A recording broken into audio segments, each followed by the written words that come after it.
Oddly silent.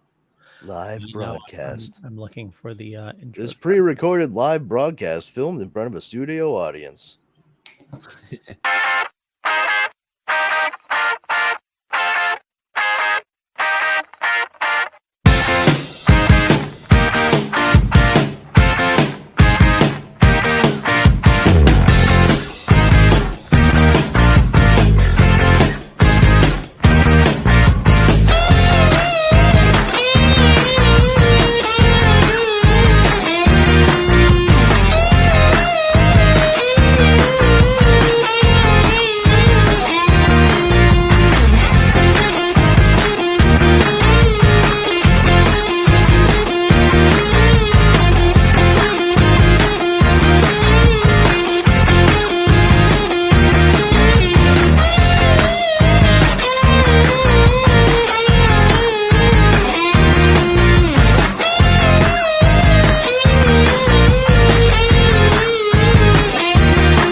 The Dorkening and all affiliated shows are not intended for anyone under the age of 18.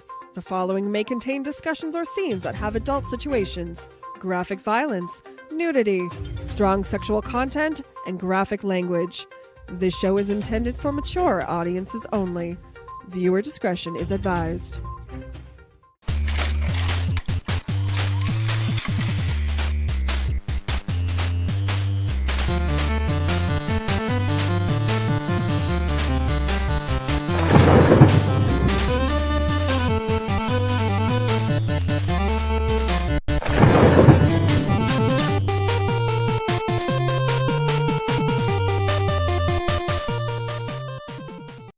Everyone thinks because you're a zombie, you don't know good coffee. Well, they're wrong. There's only one brew that gets my seal of approval. Deadly Grounds coffee is my guilty pleasure. The aroma is so intoxicating. It brings all of my neighbors out of the woodwork. Deadly Grounds coffee. Coffee to die for and zombie approved. It's good to get a little deadly. Use the front door! Oh, they're so disgusting. Damn it. Speaking of coffee, I just spilled a shit ton all over me. That's not good.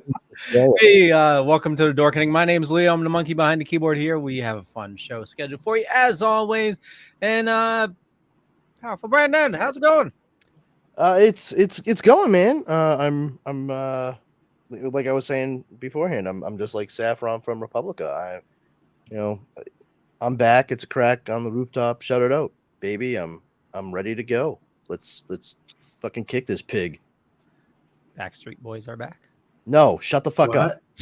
Lonnie? That is not what I was saying. Why did you even do that? Oh man, that killed my vibe. Hi everybody. Just Hi yo. Steven. This brain is performed in legal operation and will be shut down. Hello, everyone. How dare you bring Backstreet Boys into a conversation when I bring up Saffron from Republica? The first thing I noticed about your comment was the goddamn audacity. I just had to do it. Sorry. Got into an argument with some fellow dorks on a Venture Brothers page that I'm a member of. And if you've never seen the Venture Brothers on Adult Swim and you're a dork, do yourself a favor and check it out, because it is just like a pantheon of pastiches based on pop culture, stretching through decades and hitting all the corners: music, television, movies, you name it. And they were saying like, oh yeah, this one character on the show, Dr. Girlfriend, who is drawn very like, she's a very pretty woman in it, very tiny, and usually wears like a Jackie Onassis thing at the start of the show. And they're saying like, oh, she's based on Saffron from that British band. And I was like, you mean the half Asian British woman that this character looks absolutely nothing like? Yeah, if you say so, bro. What's your source? Trust me? Fuck you. Like, I hate that shit so much. People make up their headcanon. They're like, this is a thing. I'm like, in your head. You need to finish that sentence, fuckface. Ugh. Hi, Carrie. I'm sorry. I saw your thing. Hi, Carrie. Well, now that we got that through our system. By the way, I must mention again, I said it in the chat, there is a shortage of wakefulness drugs for folks who deal with ADHD. I finally have reached the point where I cannot find a pharmacy in my area. So I'm going to do my best to remain focused, but it has been a fucking challenge for, just life in general the past day and a half. So proceed with caution. Don't push the red button. What's the red button? Brandon is the red button. Yeah, I tried to look for the topics for tonight. Holy shit, you guys had a huge discussion going on. Well, my favorite part was like, Steve was like, I scoured the internet, guys, and I could only find these 3 things. And I literally, once again, no meds. I was like, oh, really? Let's see about that. All right, Thing Ring, do your thing. And I was just like, hey, how about this? How about this? How about this? How about this? How about this? How about this? And also, after the fact, I found out MODOK, as he shows up in Quantumania, Ant-Man and the Wasp. Get this shit. Do you know who that is? I do. Yes. I didn't know until just a little while ago. It's fucking Darren Cross from Ant-Man. It's Corey Stoll. Yeah. Who I still maintain should have been cast as adult Bill Denbrough in It Chapter 2. But that's neither here nor there. I would looks like more to like see the that. character. Yeah. Well, so that totally makes sense with how he died. Well, not died, how he got warped into the... Kind of. However, he may not be Darren Cross from Ant-Man. That could be a variant. It could, yeah. Yeah. So I think this is from the trailer. It is. It is. Yeah. So we have 2 pictures of MODOK, one in the suit, which you've seen everywhere. But there's one frame where you can see his face, and you can see he has a real face. He has arm and legs hanging. So yeah, they're going full on MODOK. Mm-hmm. I mean, there's people are saying that this is going to have like Captain America Civil War implications after this movie's over. And we all know that because this is going to lead into the Kang Dynasty. And obviously in the trailer, it said, prepare for a new dynasty. So yeah, we all know this is going to lead to Kang Dynasty. So yeah, we all know Kang's the next big bad guy. What he is? Oh man! Spoiler! I was really alert, hoping for Thanos. Thanos Part 2. I mean, He has 2 gloves. I am excited for what Kang is going to bring to the table. Some of the stuff they had in the trailer, like him beating the shit out of Ant-Man, stomping on his helmet and all that stuff. I really want to see, and him at the very end of the trailer, just fists out, like laser blasts, everything. Yeah, I'm really excited for this movie. So who do you think's not going to make it through the end? Ant-Man. Bill Murray. Quite possibly, yeah. You're gonna pull a full-on Zombieland again and just die a fucking grisly death.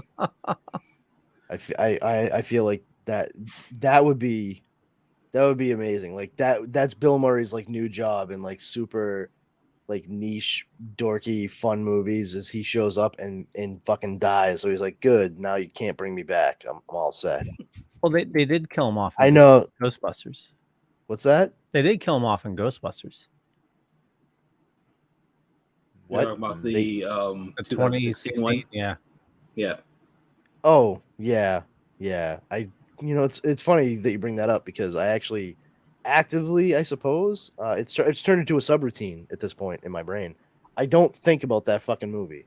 So do I. I forgot that existed. Like I recognize in my head, I saw it and I could access some memory of it somewhere, but most of it is not memorable or worth mentioning anyway. Mhm. Just better to like, let's move on. No worries. You guys at Sony, you guys and gals there, you tried and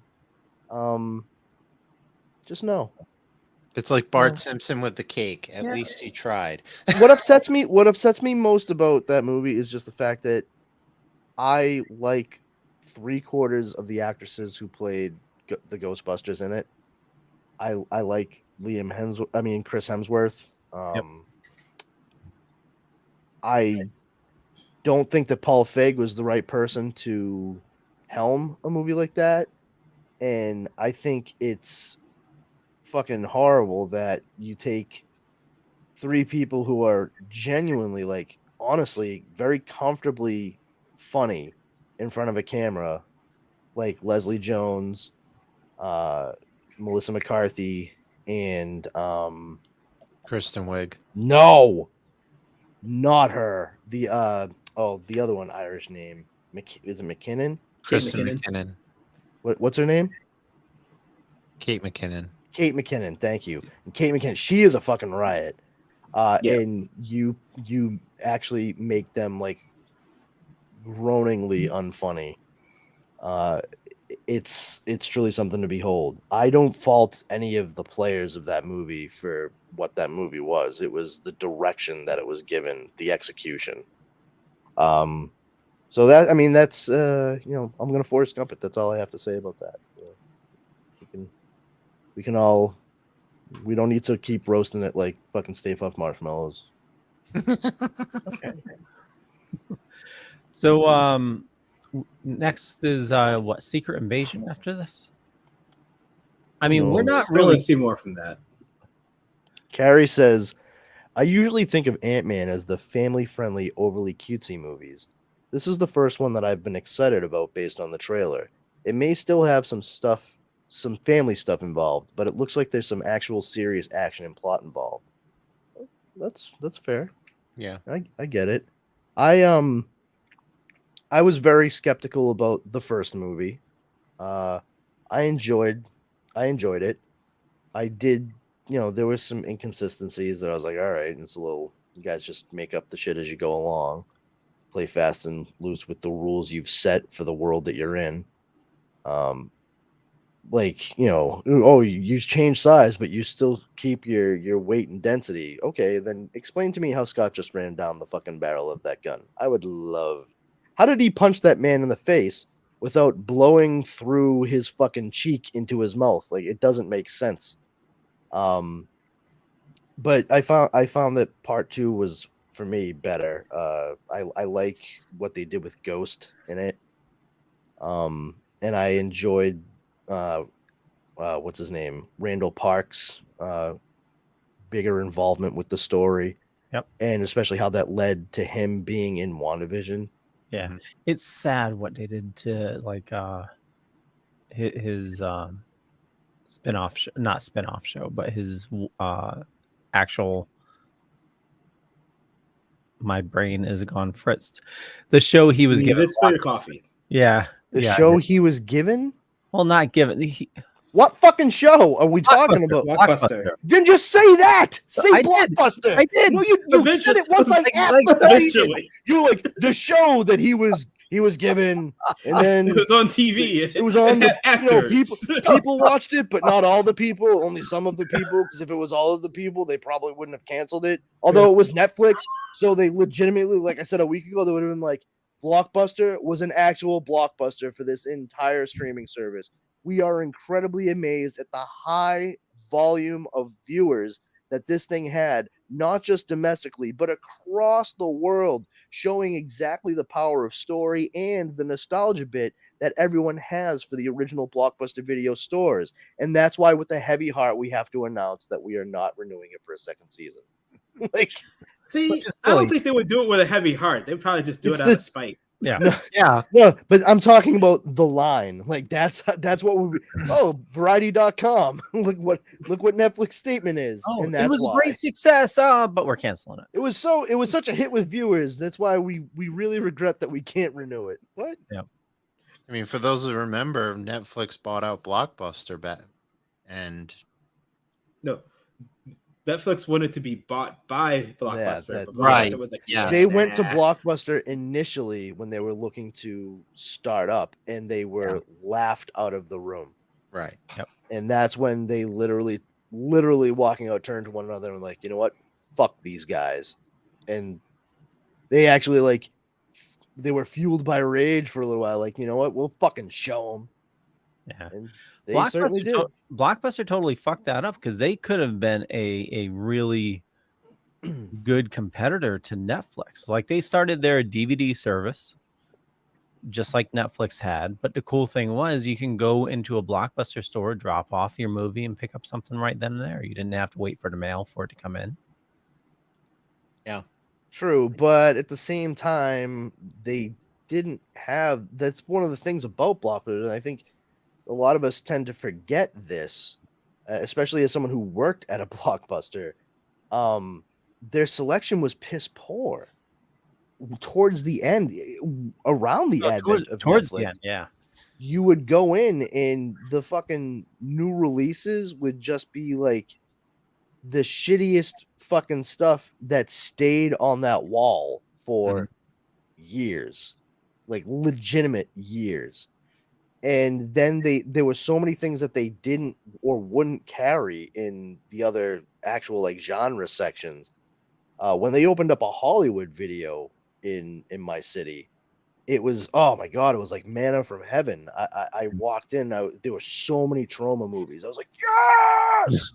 It was everything I fucking wanted, you know. The only thing I could get at Blockbuster was the first 3 Toxic Avenger movies, and I think Class of Nukem High and Romeo and Juliet. That's, I think, about it. Hollywood Video in our town. Death by Temptation, you could get that too. Which, if you haven't seen Death by Temptation, it's Kadeem Hardison in it. Good movie. He played Dwayne Wade in A Different World. If you haven't seen that show, even better. Go check it.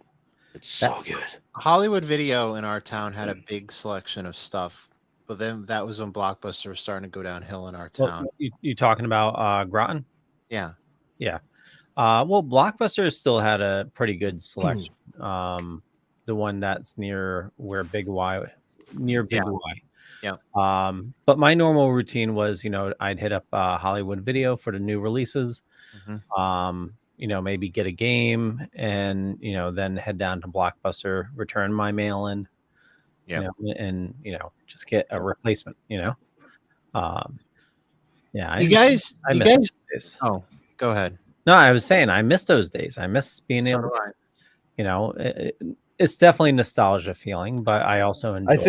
I think one of the I didn't go to Blockbuster, so yeah, that's fair.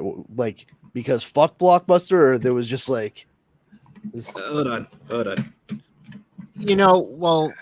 there is. I went to see this gentleman here. Oh, hold on, Dave. He owned a video arcade in Worcester. Oh, nice. Oh, okay, that's awesome.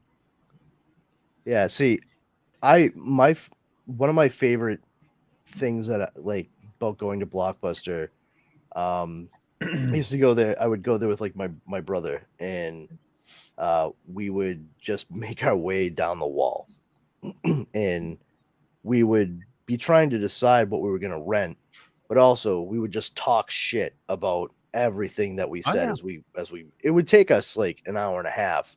Oh, that was the routine, you had to do that. Yeah. And one night we were doing it, and we start at the A's and work our way, and there was a guy who came in, and he was like right next to us. And you know the way that Blockbuster's new release wall was, they would have numerous copies of like every fucking title for the most part there. And Chris, my brother Chris and I, we're going through, and every movie we're seeing, we're just like, oh Jesus Christ, look at this fucking piece of shit. Nice. This is my life. Just don't let it disturb you. Keep going. No worries. It didn't distract me until Leo made it full screen. Yeah, we're going through and we're just looking at all the movies, all the tapes, and we're picking up things and pointing at them like, look at this piece of shit. What kind of fucking moron would spend money on that to bring it home, and then even more to bring it back? What a bunch of assholes involved, viewers and creators alike. And the guy was like holding the fucking movie every single time that we said it. Like whatever it was we were commenting on, he was like picking up and like, oh, I think I'll get this. And we didn't realize until we were like halfway down. My brother turns to me and goes, dude, I think we've been ruining this guy's selection for the past like 27 minutes. Like, Yeah. Then we're doing him a favor. Fuck that shit. So They're giving him more bang for his entertainment buck. there's this grassroots campaign I've been following, speaking of Blockbuster, called Free Blockbuster. And you know those library things like give a book, take a book, give a can of food, take a can of food. It's those little boxes that you can build or take one of those. Yep. Yeah. So it started, I think in Kansas, someone took one of those old newspaper kiosks and painted it blue and just said, leave a movie, take a movie, and founded this Free Blockbuster. It's freeblockbuster.org. And it just spiraled out of control. And people all over the country have been doing this. They've been building their own. You can go on the site and buy your own box, or, just they're popping up all over the country. Like you can leave a movie, take a movie, and it's, pretty interesting. That's cool and all, but I as they gain popularity, I don't see them lasting long because you're gonna get people going over there stealing all the movies. And yeah, I don't trust people. Yeah. I've read Lord of the Flies by William Golding. God damn it. So Carrie says I rented Dreamscape 1984 probably 20 times in a year from Blockbuster. Amazingly enough, it was always in. I'm pretty sure I'm the only person who ever rented it. And I was the type of I would really like to just ask Carrie, do you realize that the number of times you would rent it in a year, you could have just bought the movie on VHS? Yeah, but at that time, or VHSs were like $100 or DVD. Yeah. 20 times? Yeah. In a year? 20 times in a year? I think you could just. I'm not giving anybody shit for renting a movie numerous times. I'm just saying. I'm just fucking around. See, Blockbuster.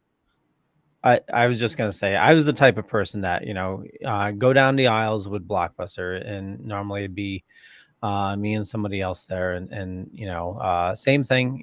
You'd be yelling across the store about different things, but I was the type of person that would be like seeing somebody like looking at a movie and go like, no, you don't want this. You want to rent this, and I was like, I would always butt into people's decisions. At a younger age, I was guilty of renting a movie multiple times. Super Mario Brothers. I was guilty of renting that multiple times at the age of 3. You're guilty of a lot of shit if you were renting that fucking movie. He was trying to understand how this should be on a fucking national registry. He's like, I watched this 5 times in this week, and I still don't understand why they made this. First time I watched it, not that great. Second time I watched it, still not that impressed. Third time I watched it, not bad. Fourth, fifth, sixth time I watched it, still terrible. It's not good. It's just not a good movie. I mean, that's the conclusion I would come to. I will say, I did piss off Blockbuster one time. I rented Batman Forever for the Super Nintendo. My God, still one of the worst video games I've ever played, because if you've played it, you know what I'm talking about. You can't get through the first 5 minutes without knowing the controls. And I got so frustrated with it that I broke the game. Like I literally, I'm just trying to follow the through line on this. Are you saying you had to know what the controls were, and that's what really threw you off with the game? You go through one part of the stage, and then it goes to a black screen and says hold on, and you're waiting like 5 minutes, and then you go to a next part of the stage and you hit a wall, and then you have to hit certain controls, and I didn't find this out till 20 years later, and you have to go up using a grappling hook. I was hitting this wall for like a day. I spent a day trying to figure out the controls to go up to the next floor. And I was so frustrated, I destroyed this game. Like, I grabbed the hammer and destroyed it. Why? Well, at least you had a very well-measured and reasonable response. So there's definitely some love for Yo-Yo's cat. Heidi's asking, who's the cat? That would be Mika. Mika. And Carrie named after the dead character in Walking Dead, because my mom's my mom. Aww. I thought maybe you named the cat after the British singer who sounds a little bit like me and my mom used to watch Walking Dead, and the blonde girl who got killed by her sister. So she named the cat after. Oh. And Carrie says the cat is our new overlord. I agree. Yeah. I do not agree. I will take that cat out. You say that until she starts like licking you and being adorable. It's hard to resist. I do like sandpaper. Tom Dog says, one time I rented Truman Show nearby Blockbuster, immediately returned it because the disc was ruined. I was pissed. Yeah, that was a bad thing. You go to a Blockbuster in a bad area, and a lot of times they'll be like it's a risky run with rentals back in the day. Remember those days? Here's the thing, kids. Like, that's on the Blockbuster for not taking it out of circulation at that point. Like, yeah. Like they check everything when it gets returned. So okay, as somebody who worked at Blockbuster,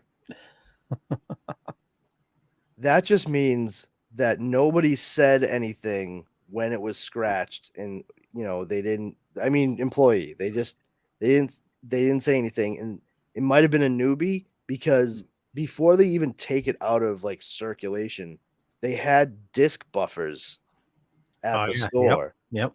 To get rid of like hard scratches and stuff, and it actually made the discs workable again. Really? Yeah. Those were a thing. Laziness.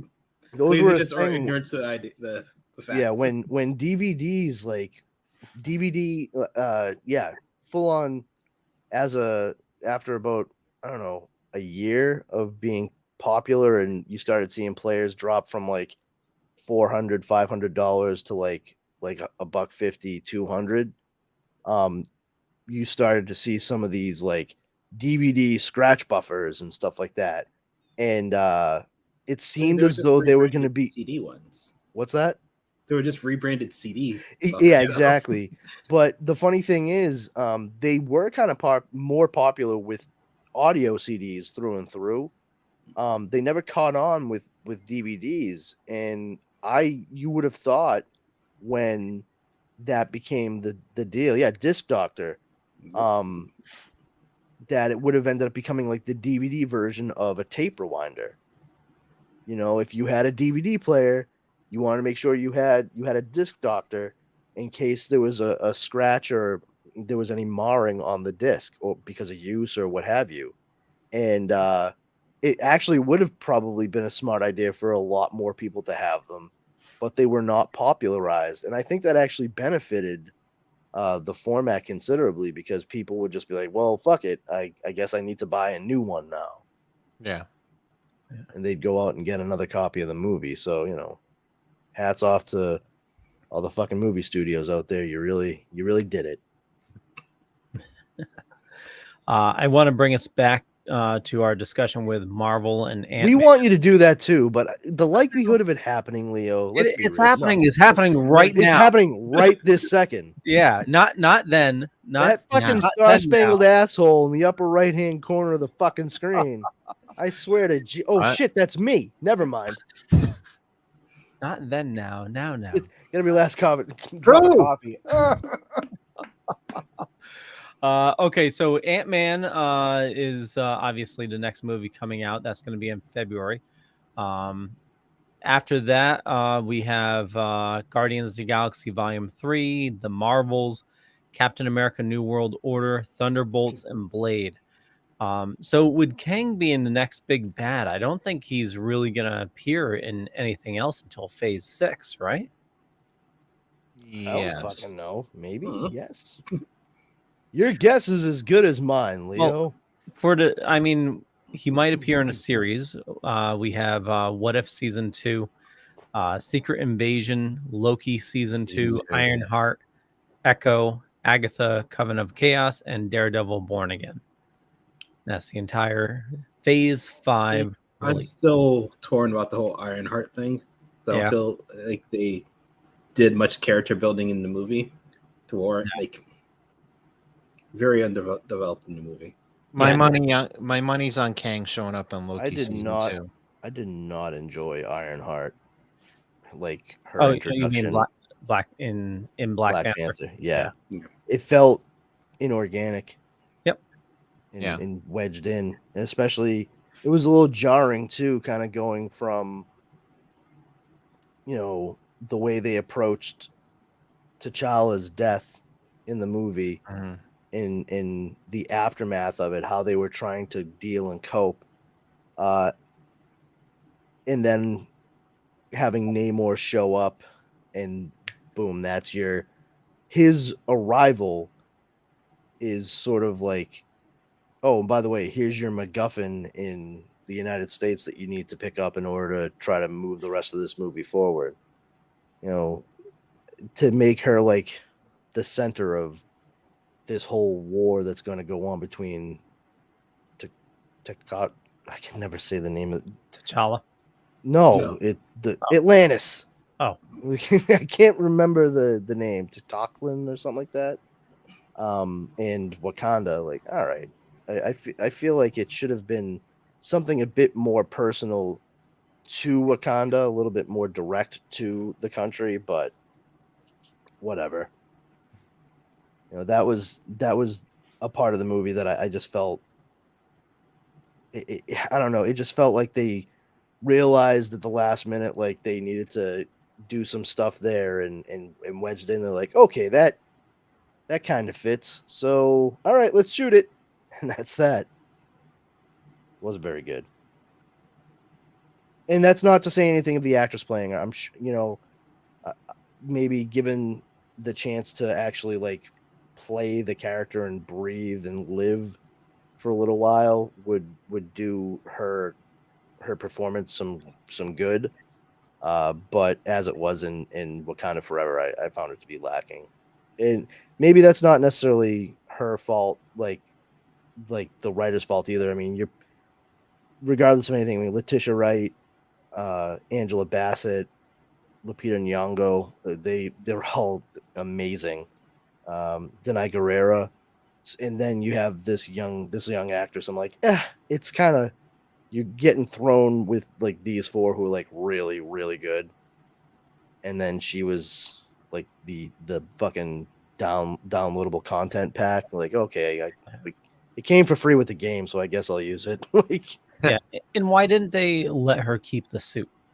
I mean, I get it for story for the television series, but well, also because she developed it using Wakandan technology. Yeah, they're very specific about not letting that get out. Yeah. Also to avoid any further international incidents. Yeah. Did you not pay attention to the movie when you watched it, Leo? Was that your problem? maybe. Is that oh my god, I almost caught that story point. Whew. Thank god I ducked and it missed me. I think that was a soft story point. Soft story point. It was flaccid. It was a very flaccid story point. It wasn't hard like the rest of them. I like my story points hard and raging. Are we still talking about Marvel movies? Marvel movie? Yes. I mean, looking at the Phase 5, I mean, there's nothing I'm really super excited about. I mean, I want to see their interpretation of Secret Invasion. Yeah, Secret Invasion. Yeah. Yeah. Loki. I mean, I'll definitely watch them all, but it's like, I don't know. It just seems like I'm sure there's some I can skip. Probably like the Agatha one. Is Agatha all? Yeah, I'm sure I can skip that. I'm just like, I love Catherine Hahn. I really do. I think she's such a talented actress, but I know that they're gonna make it so that they, you're gonna skipping it. It's gonna be like, oh god, what happened? Yeah. They're gonna put important shit in there that, like, half of it will matter when they make it seem like all of it will, much like they did with WandaVision. Yep. And if you've seen WandaVision and then Doctor Strange and the Multiverse of Madness, you know exactly what I mean. Like, how do you have the character end where they end in that show and then have them be where they are at the beginning of Doctor Strange? Anyway, I still have this same feeling about Agatha Coven of Chaos. Now it's going to be called. It's like, oh, like, you legitimately had no plan to do this for this character, and the only reason it's happening is because of the reaction that people had to her in WandaVision. And I maintain that the reason her character was reacted to in such a way was because of the reveal and the build up to everything within that show. I don't know that it's going to be sustainable, like really organically sustainable, other than people forcing themselves to watch it because they've essentially convinced. It's sort of like when you see Star Wars fans automatically liking everything that's Star Wars because it's Star Wars. I get the same sense that similar things may happen with some of this Marvel stuff, and Agatha's going to be one of them. Like, oh, I love the character so much. It's like, no, you like what they did with the character in that one show. Like, you enjoyed, like, the musical portion of it where they show the big reveal. Like, that was like that for this show. It's sort of like it's Morbin time for Sony. Like, oh, it's popular, so we should re-release it because people are making memes. It's like, no, you don't have to do that. No one asked for it. And that's sort of the same thing with Agatha. I'd rather see Agatha as part of Scarlet Witch's story, the way that she is in the comics. And I'm not saying be beholden to every single comic book story out there. That's not it at all. But she has a much bigger role to play for Wanda to help her train in the mystic arts. And I'd really like to see that. I don't think Coven of Chaos is going to involve the Scarlet Witch all that much. And I don't need a fucking series to develop essentially a secondary character to the point where I'm like, okay, and now we have everything we need to know for her to be in the background and help Scarlet Witch learn. All right, that seems wholly necessary. So it looks like there's not a set date. It's either going to be winter 2023 or 2024. So after Ant-Man, we're going to get Secret Invasion. So I would imagine Kang might appear in that. Why? I don't know. The Kang Dynasty. It's about time. See, it's funny because he travels through time, and that would be the subject matter as well. I find the jokes are funnier when you explain them. Oh, See? yeah. Yeah, I get that. Ha ha ha ha ha ha. It's the Okay, so yeah, we're getting Quantumania. That's February. Secret Invasion is spring. Then we're getting Guardians of the Galaxy 3 in May. Volume 3. Volume 3 in May. What did I say? 3. You 3. like it. Guardians of the Galaxy 3. Fucker, it's a volume. Okay. I have no dog in that fight. I actually do not care. Okay, so after Guardians Volume 3, should be Why are Echo. you doing that? You could just say 3.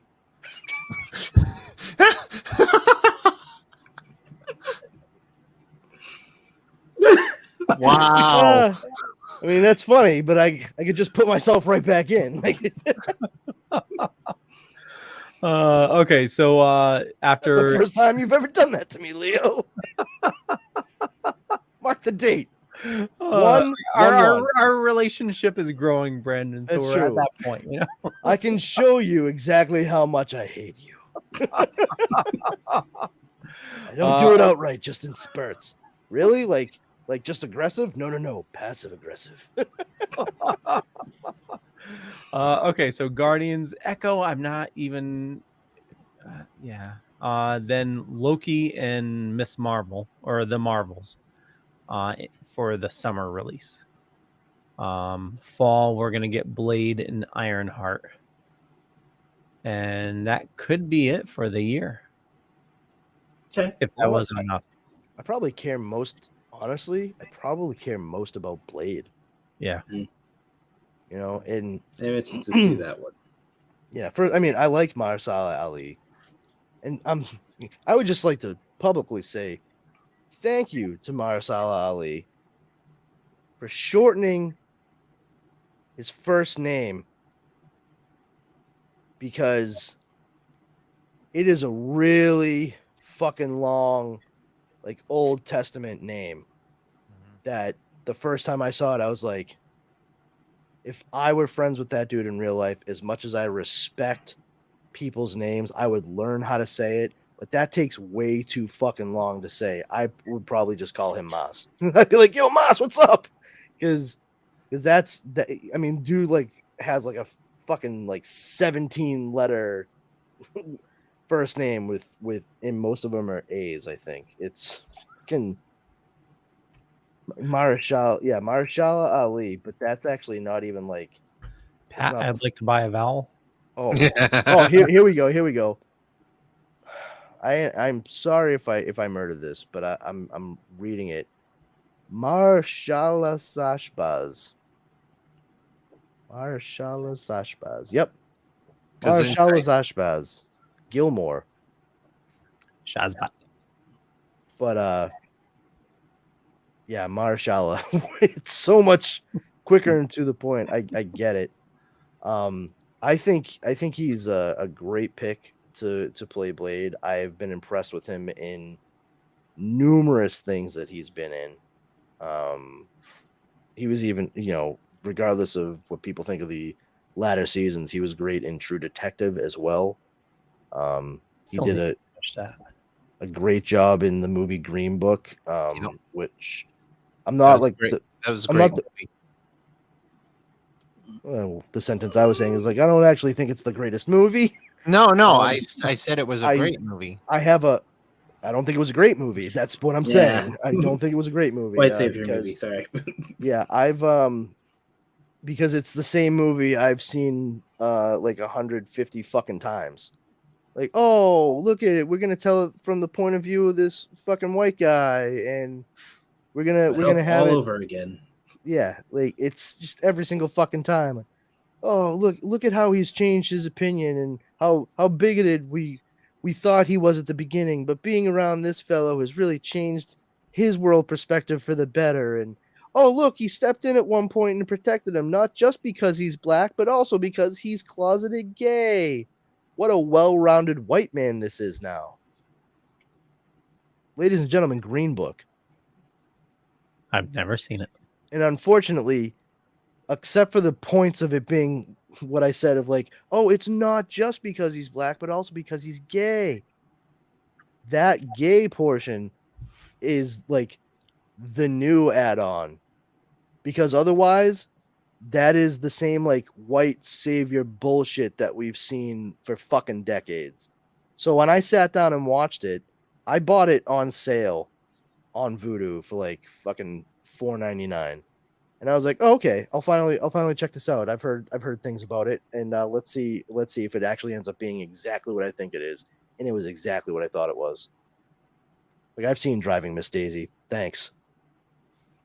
Don't try to fucking quote swap it around and still make it about like how the fucking white guy becomes a better person because of the person he knows who was fucking persecuted, who also happens to be his employer. Whatever. I don't remember what year it came out. I think it was 2019 or 2018.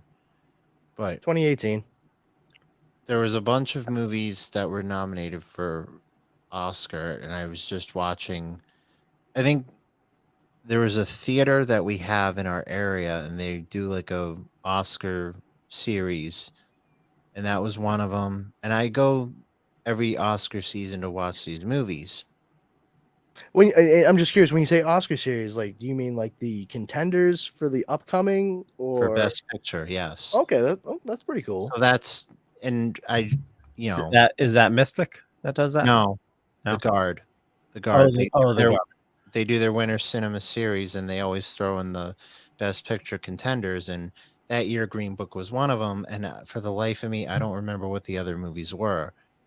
And I know Green Book won that year, but I'm trying to remember what the other movies were. There were so many great movies that year that that were up for Best Picture. And it was just so hard to pick, what I thought, if I had a top 3 that year, I think Green Book would be like number 4. But there were other ones that year that was, better than Green Book. So I think that Mahershala Ali's performance in it, he was excellent. Yeah. His performance was great, and he, for all of his talent, he elevated it. And that's really saying something, considering he was sharing the screen with Viggo Mortensen most of the time. I think they're both incredibly talented actors. But that being said, Green Book is I'm gonna be diplomatic. It's incredibly problematic. It's got a lot of the same issues that a lot of other big Hollywood movies that try to center on racism, particularly in certain eras, have. And I'm not going to get into all of that now, but if you know exactly what I'm talking about. And if you don't, pay attention to what my fucking social media contacts are at the end of the show. You can send me a message. Justin says short round for the win. So happy for him. We definitely need to talk about that. Yes. Just real quick, the Best Picture nominees for 2018 was The Shape of Water, Phantom Thread. 2019, by the way. Oh, I need to look at 2019. 2019. Oh, well, fine. Fuck you too. Didn't hear anybody say that, but okay, Leo. Okay. I was wondering why Green Book wasn't on the list. This doesn't make any sense. Am I the only one that remembers this movie exists? Come on, internet, don't fail me now. Google sucks. You checked the right year? Oh no, I didn't. Fuck you. Green Book. Okay, so Bohemian Rhapsody, Black Klansman, A Star Is Born, Roma, Green Book, Vice, Black Panther, and The Favorite. Yep. Sorry, it's The Favorite. Favorite. Favorite? Favorite? French Connection? Favorite? Okay, so short round 1. Yep. That movie was so good. The ultimate comeback story. Or more to the point, no, he didn't, because Short Round is a fictional character from Temple of Doom. Huy Quans. Huy Quans, the actor who played Short Round, won for playing Wayland in, I think that's his name, in Everything Everywhere All at Once. Yeah. Directed by the Daniels. And if you haven't seen it, please go rectify that situation, because it is fucking incredible. And I would recommend you go watch his speech at the Golden Globes, because it's all over the place. It's on YouTube, it's on Twitter. Who's Facebook. Huy Quans? Yeah. Yeah, because he thanks Spielberg for giving him his his acting debut. He kept his speech short and sweet. He thanked the Daniels for giving him his acting chops back. He thanked everyone in the cast, and he thanked his wife and everything. And yeah, Did they give So him it sounds acting like chops back, or did they just give him a chance to show off that one, his ability? a chance to come back, So because I guess you could say that when he gave his speech, because it was so quick, he really made it a short round. Yes. Do it, Leo. That's right. That's the stuff. But he was very passionate. Feel those nipples. Because for those of you who don't know, after the Goonies, he kind of didn't really do much. I know he did like a show or something, but after that he focused mainly. I think he didn't do that much acting after that, and then he did like stunt work, and then didn't do any acting for years, and then he shows up in Everything Everywhere All at Once, and everyone is loving him. Yeah, because he's talented. He was fucking great in it. And I think anybody that looked at him and didn't give him a shot at any other point before that movie, they should be absolutely fucking ashamed of themselves. Exactly. So I want to know, what else has he been in, recently? Because you said he's been in everything. No, he was in Everything Everywhere all at once. Wow, that must have been a tough acting gig. Yeah, it doesn't sound like a lot of union was involved there. I mean, he's that. If you look at Well, his IMDb, yeah. So according to his IMDb, so yeah, he was Everything Everywhere All at Once. Before that, in 2021, Like 10?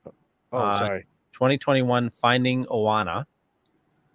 2002. So a 20-year span, second time around. Then in 97, Red Pirate. Ooh, 92, he was in Encino Man. Then Nobody who was in that movie should be proud of being in that movie. Tales from the Crypt, Head of the Class. Oh my God, I love that show. Head of the Class. That, funny enough, 2 cast members of that show ended up becoming like big fucking deals behind the scenes, involving Paramount. Really? Yeah, one of them ousted recently. Oh. Yeah, the fat guy into computers on Head of the Class. And I'm sorry, the fat guy, but I mean that he was the fat computer nerd on it.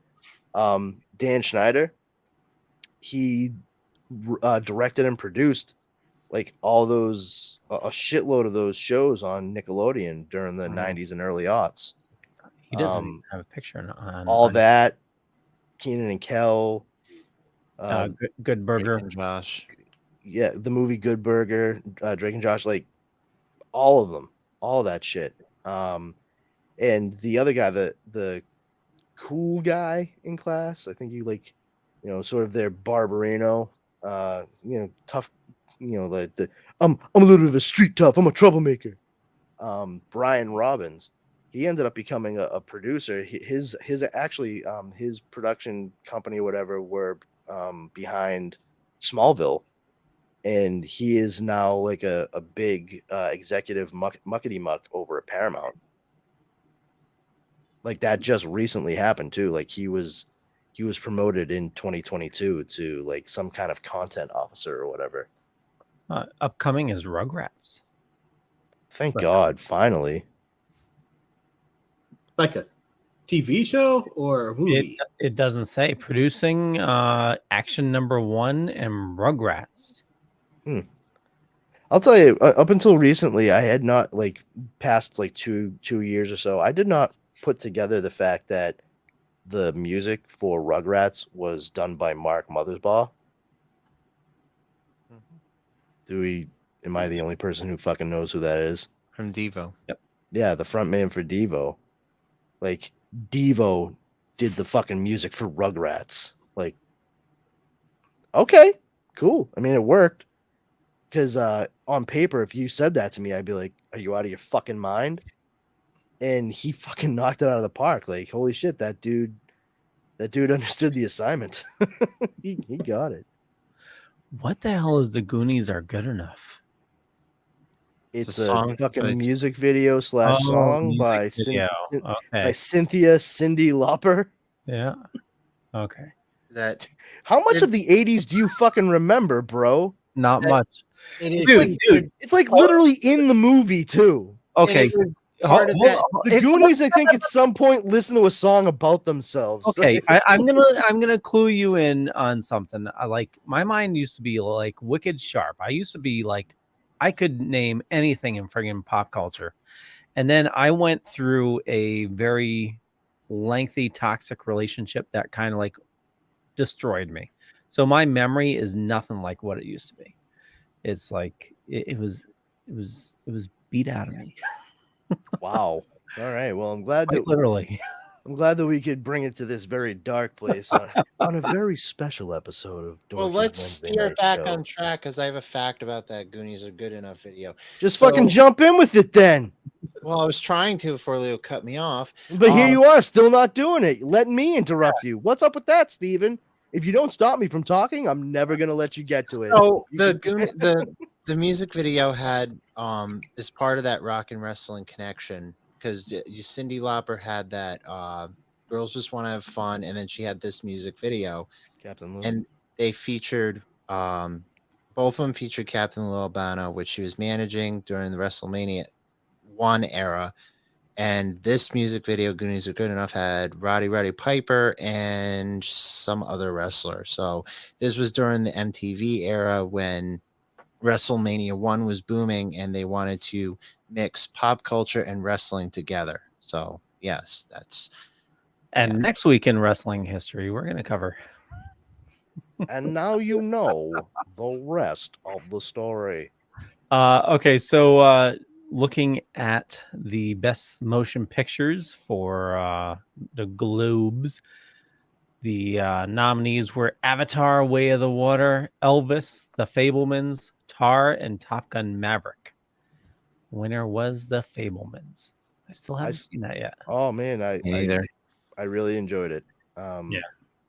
I purchased it the day it became available and sat down and watched it with Dara, and it felt really good to sit down and watch a movie by Steven Spielberg that for what felt like the longest time felt like genuine, and he had something personal to add to it, because obviously this is a semi-autobiographical movie. You know, this is actually based on his own life. Oh, nice. And it just there you could tell he felt a lot for these characters because of how he felt about them in real life.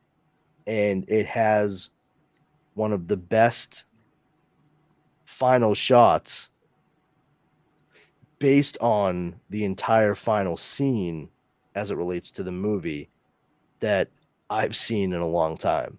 Like the legitimate last shot with the camera when you see the character at the very end of the movie. And when they did it, I was just like, that, God damn it, that was fucking brilliant.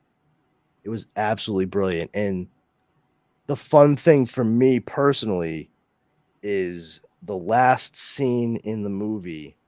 And don't go looking this up. Don't ruin the movie for yourself or anything like that.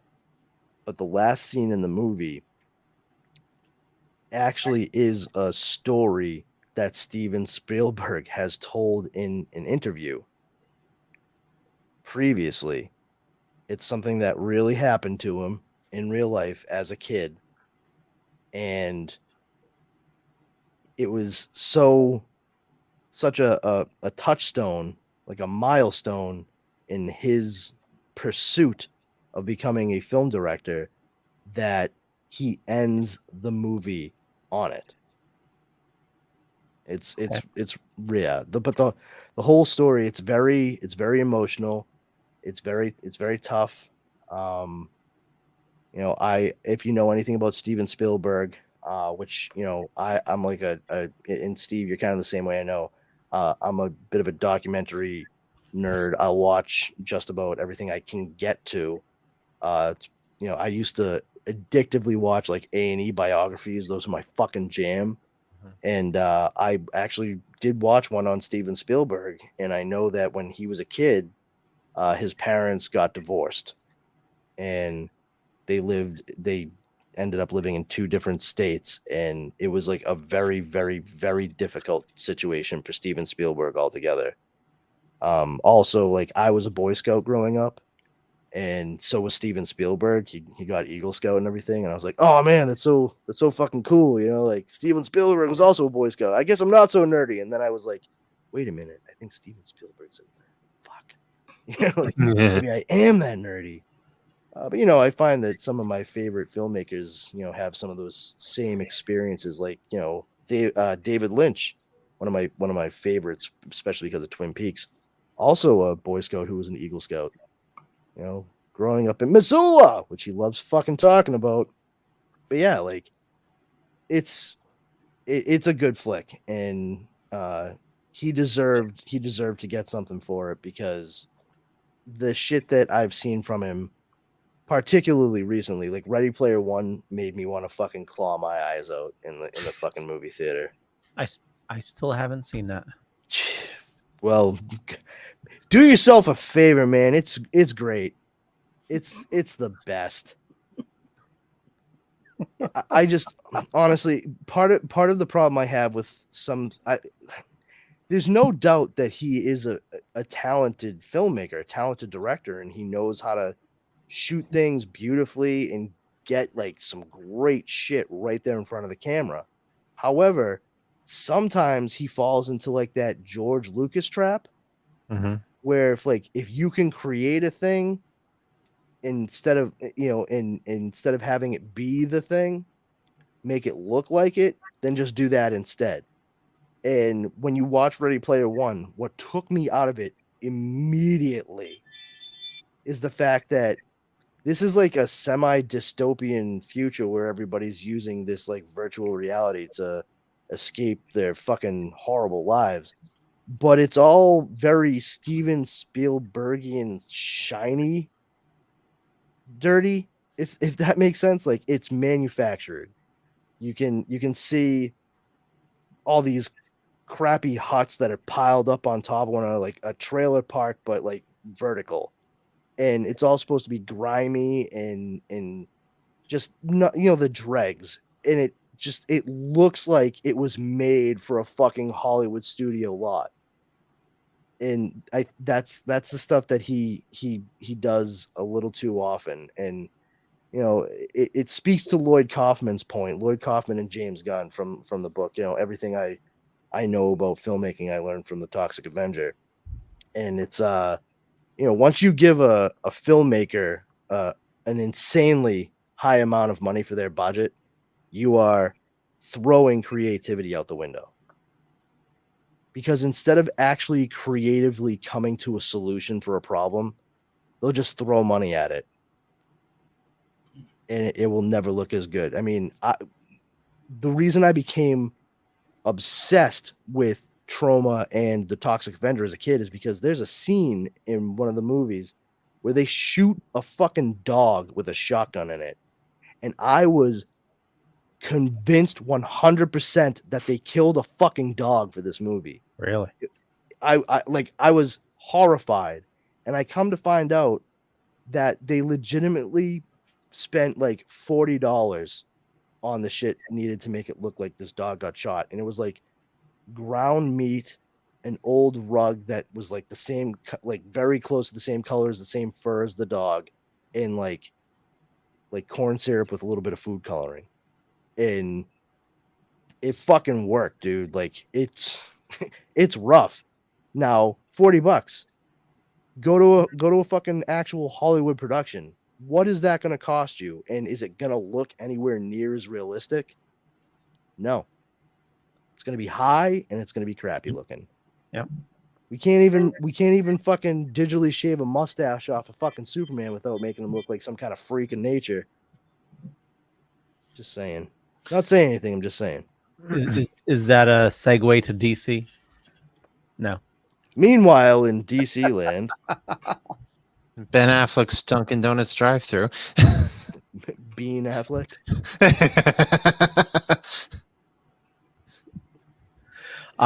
So I know you put it in the chat, and I'm not going to say about it right now, but that Batman 130, is it 131 where he fell from space, or 130 where he fell from It was fucking 130. I haven't read it, and I can fucking tell you. It's indelibly burned into my fucking memory. Okay. Batman number 130. Yeah. You know, the issue where he survives a fucking fall from space. Yeah. Yeah. I think it may be plausible. What are you, a Mythbuster now? No, but You taking the piss? Is that what you're doing right now?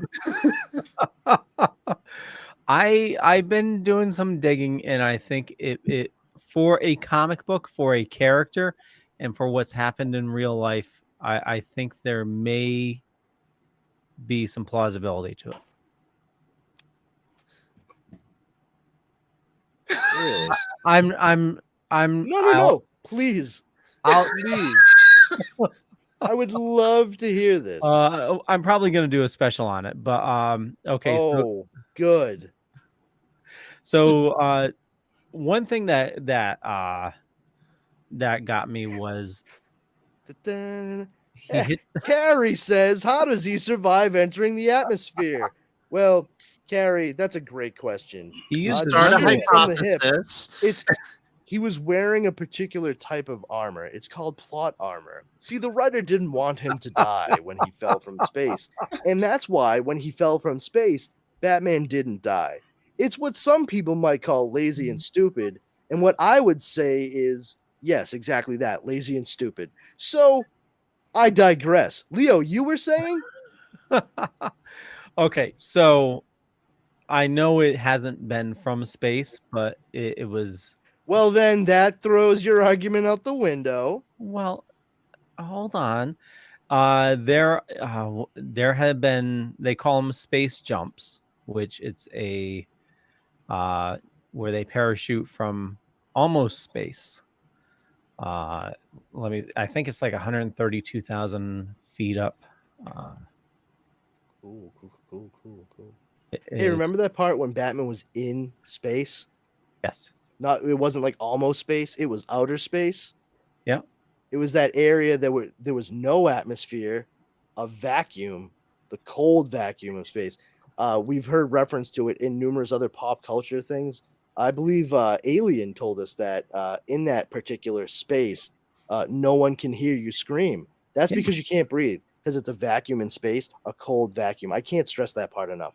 And the very human Bruce Wayne in his Bat Halloween costume is in that vacuum of space and then falls towards Earth through the many different layers of our atmosphere and hits the ground. Yes. So, and the part that's plausible, please. Okay. So Brandon, Steven, hold on. Okay. So Felix Baumgartner's supersonic free fall from 128,000 feet. So he's taking a weather balloon up into space. Let me see. That suit was made in Worcester. Really? Probably smells like fucking Narragansett beer and Winston cigarettes. Just a little bit. Only slightly. And Duncan's slight. I mean, you know what? I should make that far more Massachusetts. Let me retry. Probably smells like Narragansett beer and fucking Newports. There we go. I mean, at one point you can see him where he's not burning, but he is. Once again, though. Okay. Batman was in space, like I the know in fucking space. pigs I, and the I goddamn know Muppets. okay.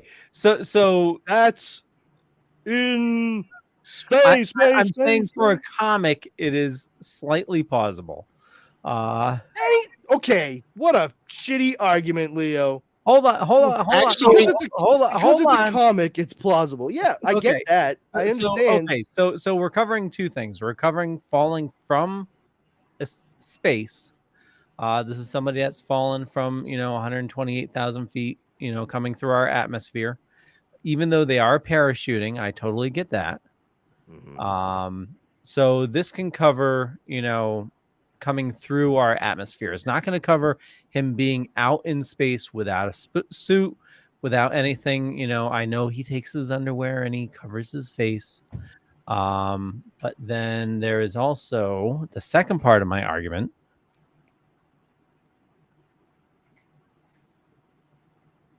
So,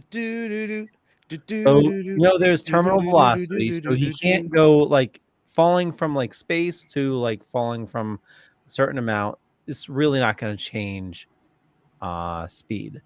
So there's a woman, Vanessa Volnick, and so she was on an airplane that exploded in midair.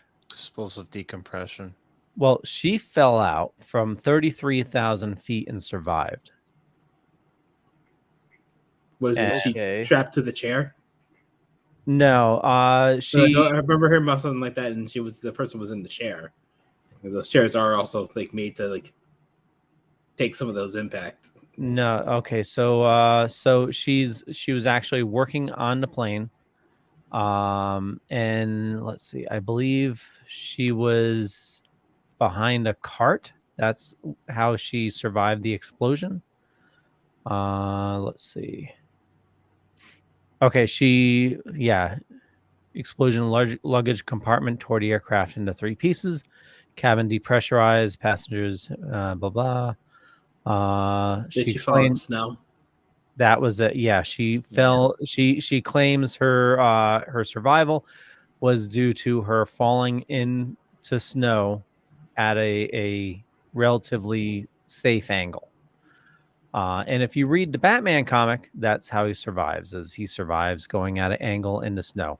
So I'm not saying that this is realistic in anything, but I'm saying, Chip probably took from a couple different, so he probably took from those 2 sources. And even though it is Batman, it's not out of the realm of total impossibility.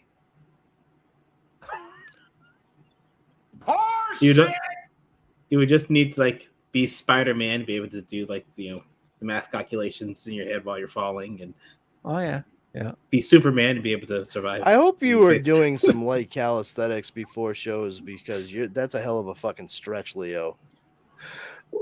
It's okay. Dude, so listen, Leo, I know that you need this to be like not ridiculous, but it's fucking ridiculous, dude. No, I admit it is ridiculous, but like, if I can admit that it's stupid that Superman could move fucking planets in the Silver Age, it's okay for you to admit this is fucking stupid in 2023. Oh, I admit it is ridiculous, but I also admit that it's not as ridiculous as people are making it out to be. No, it is. It's absolutely as ridiculous as people are making it out to be, Leo. Carrie says, this is a guy who fucking was like, criminals are a superstitious and cowardly lot. I'm going to dress like a bat so I can beat the shit out of them and protect my city because my mommy and daddy were killed in the alley in front of me. And he's fucking surviving full-blown falls from the vacuum of space. Mm-hmm. I mean, I just got to straight up say, nah, son, nah. Carrie says, I'm still sporting a Batman onesie, and I do care about you, Leo, but underwear over the face. Let me see if it's the first time anybody's cared about fucking Batman having underwear since like fucking 2008.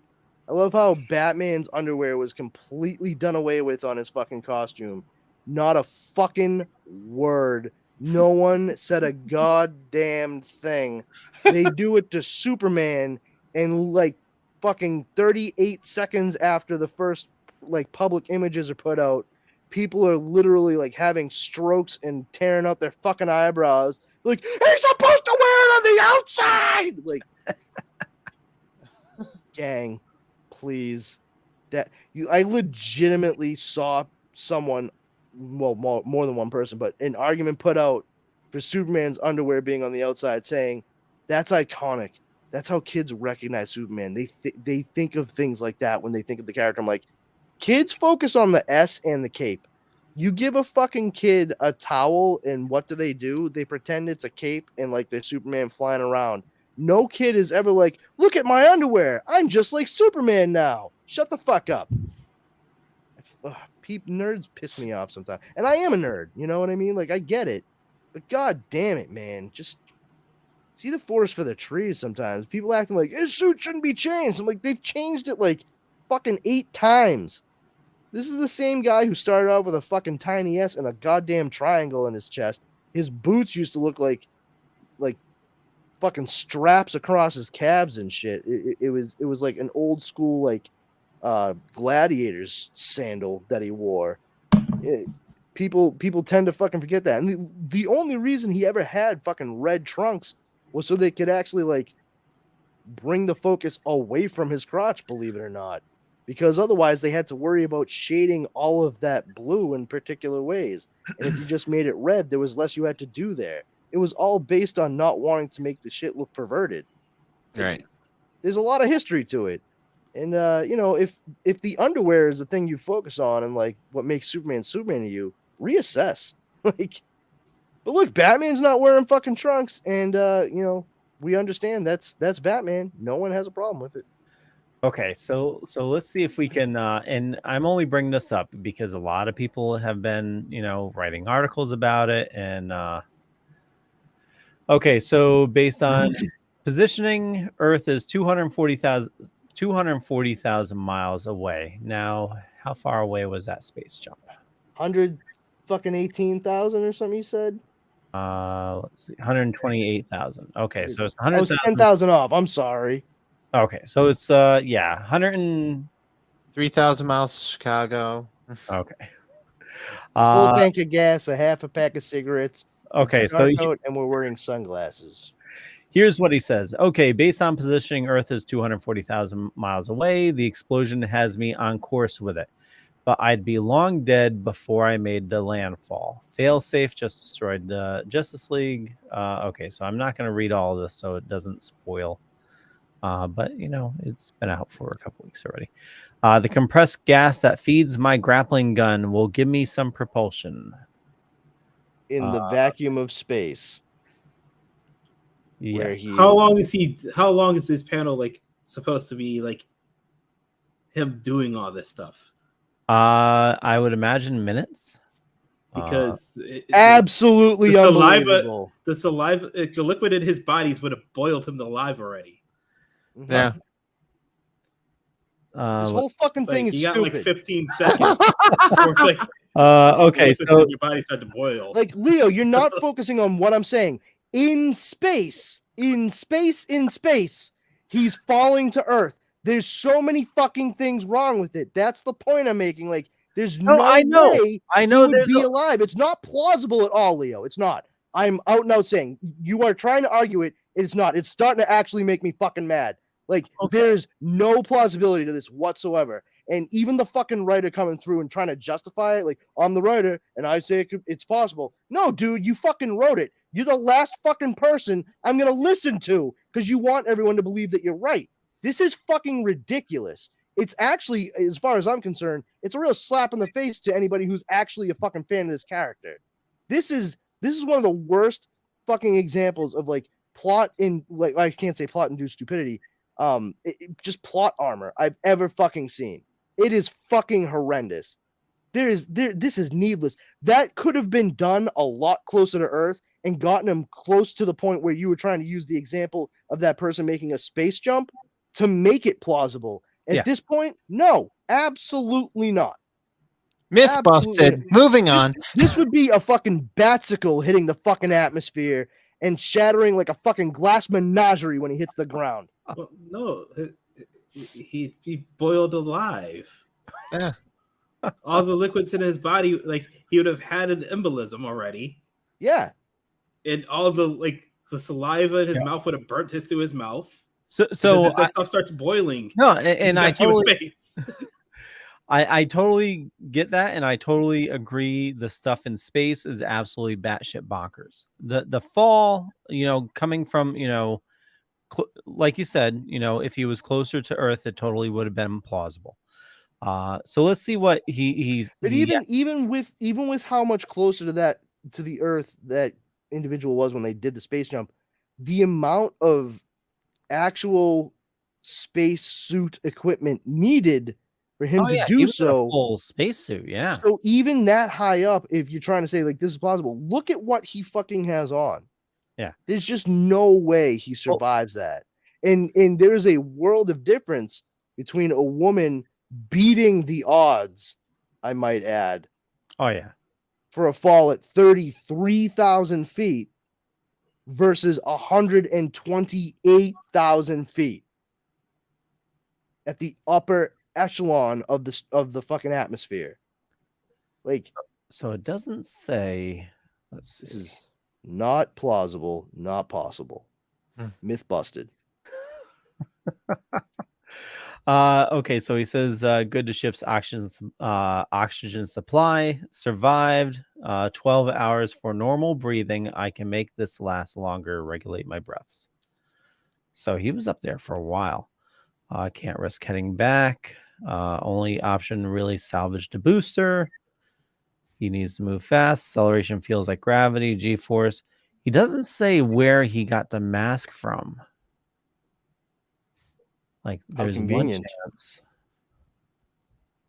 So I don't know where people are saying he got it from his underwear. Zero drag in space. I'll be there for a while. Should be able to get to 40,000 miles. All right, man. He's been in fucking space for a while. 12 hours. Come on, man. Only have limited compressed gas. Need to be smart. I aim where I need to go. He starts off with 12 hours and then it gets to 4 minutes or whatever. Come on, man.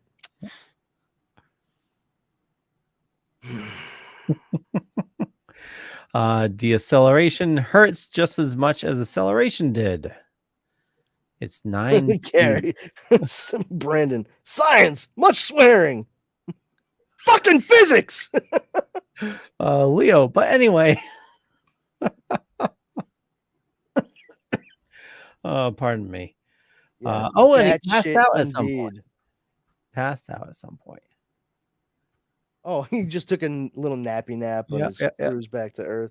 Damn it. Heating up too fast. Oxygen is going too. Kaboom. So his oxygen container exploded as well. Oh, yeah. And so that exploded there with him. So here he says, my S suit can take the heat, but the oxygen mask can't. So he had an oxygen mask. Yeah, that's what he was wearing in space. In space, yeah. It doesn't say where he got it from. That might have been in 129. So I'll have to take a look at that. I'm not going to look at it now, though. But the mask was probably with the oxygen tank. Oh, that could have been. Maybe. I mean, I feel like that's a good place to keep the mask for the oxygen tank with the oxygen tank. But maybe that's just me. I know it's tricky because we want to apply logic to this situation, but there's none to be had, really. Okay, so here's where the trunks come into place. Okay, so suit can take the heat, but oxygen mask can't. Trunks are a good idea. Okay, he can hold his breath for the rest of the way. Hope his calculations are correct. Gotta slow down or the ground will pulverize me. Hurrah! I think it's more like hurrah! Yeah, I know. Hurrah! And kerplat. Kerplat. Kerpa. Sounds like the end of Ferris Bueller. Yeah. Doom boom boom. So other than this craziness, the storyline's been pretty good, but we'll stop sharing that. Yeah, let's just gloss over that. Yeah. 12 hours in space. Motherfucker. I'd rather see Thomas and Martha Wayne killed again in a Batman story. Really? I'm sure that will happen at some point. I know. Cool I'm saying I would space. prefer it. They're I would. It's like even here I have to watch this kid.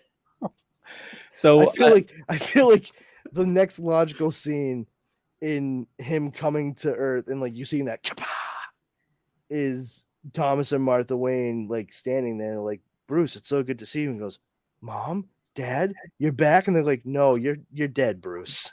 You are dead. You are the human equivalent out of space. You are the human equivalent of an Eggo. You were frozen and now you have been burnt to a crisp. So welcome to Next Stop Heaven. Like, so I'm in Florida? No, nobody. No, Florida is Heaven's waiting room. Yeah, Next Stop Heaven. That should be the official name of the state. I got the best name for the special when I put it together. Bats in space. Yeah, I mean, I already made that fucking joke. Oh, you did? I I did. You should watch the show later. He did. I really don't. Bats in space. Oh, okay. Thank you, Steve. He was too busy putting his argument together. Yeah, I was having technical issues. So. And what an argument it was. Validating his hypothesis. It was quite the argument. It was piss poor and ill-informed. Quite the argument. I kid. I mean, I'm not kidding about how stupid it was, but all in good fun. Don't ever bring it up again. Except for the special that I put together. Yeah, of course. And I know you'll be like, Brandon, I'm having the special. You want to come in? Like, oh yeah, sure. Just let me take an extra blood pressure pill. No big deal. I'll be fine. So apparently a lot of people are covering that. And as you know, it's probably a lot of people running to the defense of that scene, like some other people in this show. You see, I find that it's most plausible if you approach the entire scenario with not just like a suspension of disbelief, but anything you learned about science in school. If you do that, then it makes a lot of sense. Do I need to get you a swing line stapler? Okay, but that's the line. I'm going to burn the building down. Okay, so Jar Jar messaged he's gonna keep trying. My whole screen freezes when I try to comment. He thinks he broke something. Oh no. Probably got upset, punched the screen. Well, he was probably listening to your fucking explanation of Batman. Exactly. Coming down through space. He's like, I'm done with technology now. That's enough out of you, internet.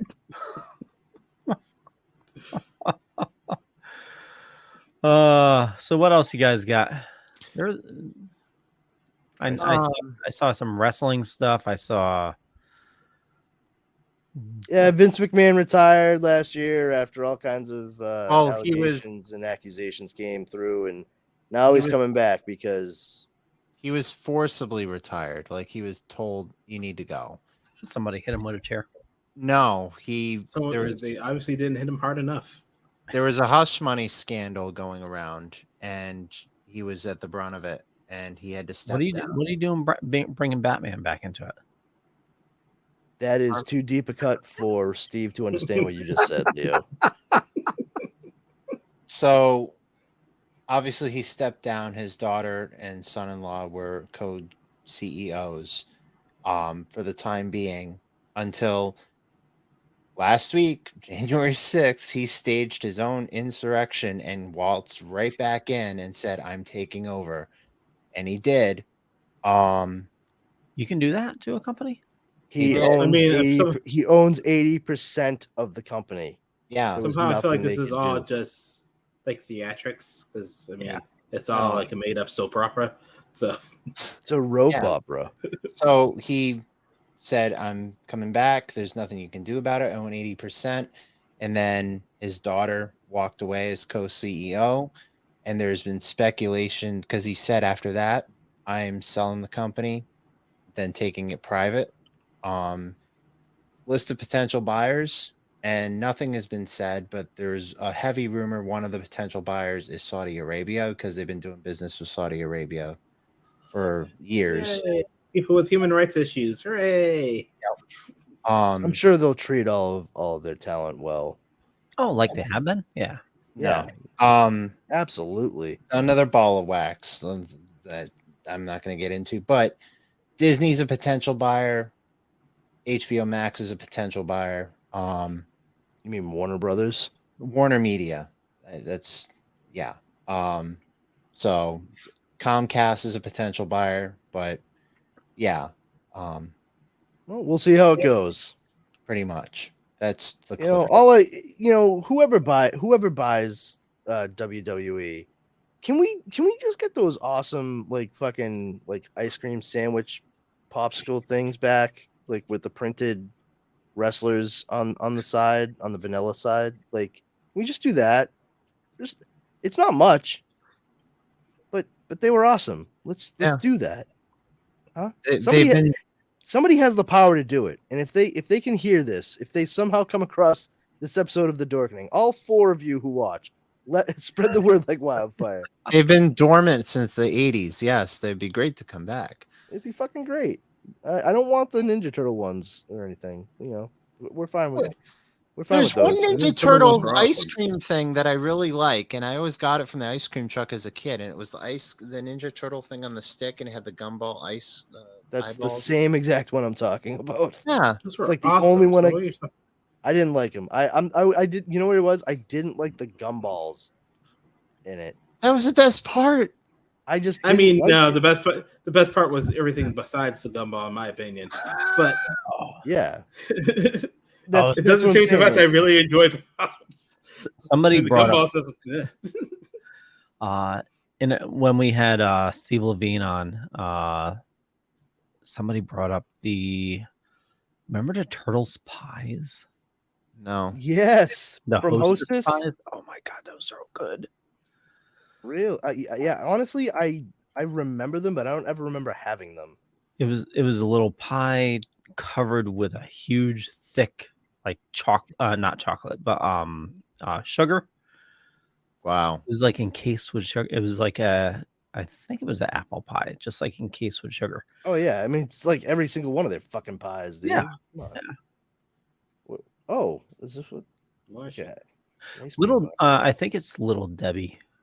Makes a similar pie now. Oh, makes a what? A similar pie now. Oh, are you sure? Really? They're little mini. Pie? What's that? Are you sure Hostess still doesn't make that pie? Yeah, it's good humored WWF superstars of wrestling ice cream bars. That's what they were called. I'll be right back. Leo's like, oh, you know what? You're right, and I actually have a pack from 1989 in my freezer right now. What? Don't eat those, Leo. Why? I'm sure they're fine. No, they are not. You know what? There's a guy that I follow. His name's Dinosaur Dracula, and he has all these old cans and food and old bags of food, snacks that we all remember. Mm-hmm. He had, I shit you not, he had a can from the 90s. I think it was Ninja Turtles SpaghettiOs. And he opened it up, and it was opening a time capsule. He didn't eat it, but it was opening a time capsule. If it were filled with salmonella and E. coli. It was basically that, but Tom Dog, if I wasn't going to my girlfriend's parents' house that night, I would accept your invitation. Maybe another time. So. Sorry, I had to go take my pill. Entenmann's. Oh, Entenmann's are good. Entenmann's, they make these little mini pies that are just like the Hostess ones they used to make. They're little apple pies covered with a coating of sugar. Really good. Really good. I was never really into the fruit pies altogether. I'm sorry, what was that, Yo-Yo? I'm trying to reduce my amount of sugar, and it's not helping. Yes, yeah. Can we not talk about this? Because well, I was a big I fan. do have some sugar in the house, and if this keeps up, I'm just gonna snort it when this show is over. So growing up on a farm, and Another one of these stories. Buckle in, kids. It's got to be a snake in there somewhere. No. There's a pig though. Are you going to cover the pig in sugar? I'm just preparing myself now.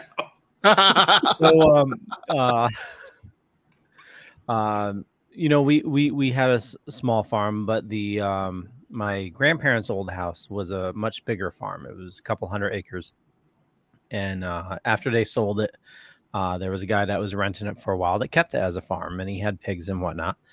And we were right down the road, about a couple miles. There was a Hostess, one of those distribution centers, and you could buy expired stuff in bulk. So that's what he would feed the pigs. Like every now and then, he'd drive on up with a truck full of expired Hostess stuff, and he'd stop by the house, be me and a couple friends, and be like, "Hey, just dive on in, take whatever you want." Just diving into a truck full of like Hostess. Then he'd wait to see which kids got sick, and he'd go to their houses and say, "Do you know which one he ate?" Okay, and then he wouldn't feed that particular snack cake to the pigs. The ironic thing is, brilliant. Just to get you to buy more things for for a lot of products. When you shut your picture it, Groton, 1987. Actually, Montville. Yeah, whatever. When you semantics. I don't know Connecticut. When you shut your camera off, Leo, I was telling the guys about this guy I follow, Dinosaur Dracula, and he follows all this food and has all this food from like the 80s and 90s, and he talks about. Does he have McDonald's pizza? I think. Listen, let him get through it, because this is a story the listeners are going to hear twice now. So. He had a can of Ninja Turtles SpaghettiOs from the early 90s, and he opened it, did a video opening it. He didn't eat it, but just the look on his face, you could see the smell going through the video. If you follow this guy on Facebook, no, I don't want to see that. I can live in my own house. Coronavirus became a thing, so I'm not sure. He opened that can, and then a month later, we had fucking COVID-19 in the country. So he opened up a can of skunk ass. He opened up a can of whoop ass. It was the original can of liquid death. Yeah. Wow. Just. Wow. We took a turn. Took a turn is the nicest way to put it. Yeah, exactly. Okay, Carrie says were they all sealed and in boxes? I mean, I assume they were if you were jumping in and eating them. I can't imagine hundreds of we wouldn't be eating them to eat. That's dedication. We wouldn't be eating them there. They were all sealed. It would be funny if that was part of the deal, though, Carrie. Like, you can take what you want, but you got it right here in front of me. Slowly. I want to watch you eat that.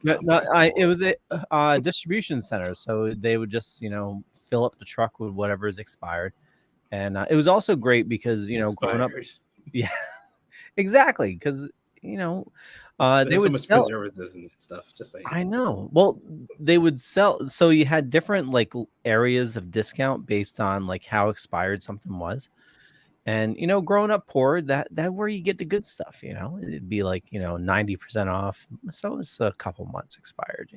Dude, there's a fucking Entenmann's outlet store almost down the street from where I grew up. Yeah, I get it. Oh, yeah. And Entenmann's is also Hostess. You know what I mean? So they had all kinds of shit there, but their hours were so it was open so old women and housewives could go there during the day. They didn't want people showing up past 5 p.m. and actually clearing out all of their inventory. Yeah.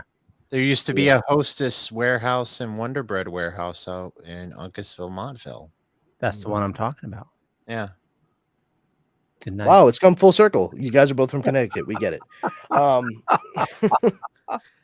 Yeah, my dad used to do things like that occasionally. Not like a truck full or anything like that, Yeah. but I'm the oldest of 4 kids, and kids they're growing, so they tear through food, and I like to think of those days as I refer to them as PC, and then shortly after in my teenage years as AC, and that is pre-calories and after calories, because I didn't know what a fucking calorie was when we were that young and eating that shit. And then when I got to high school, I'm like, oh, the stuff I'm seeing here may be indicative of a few of the issues I have.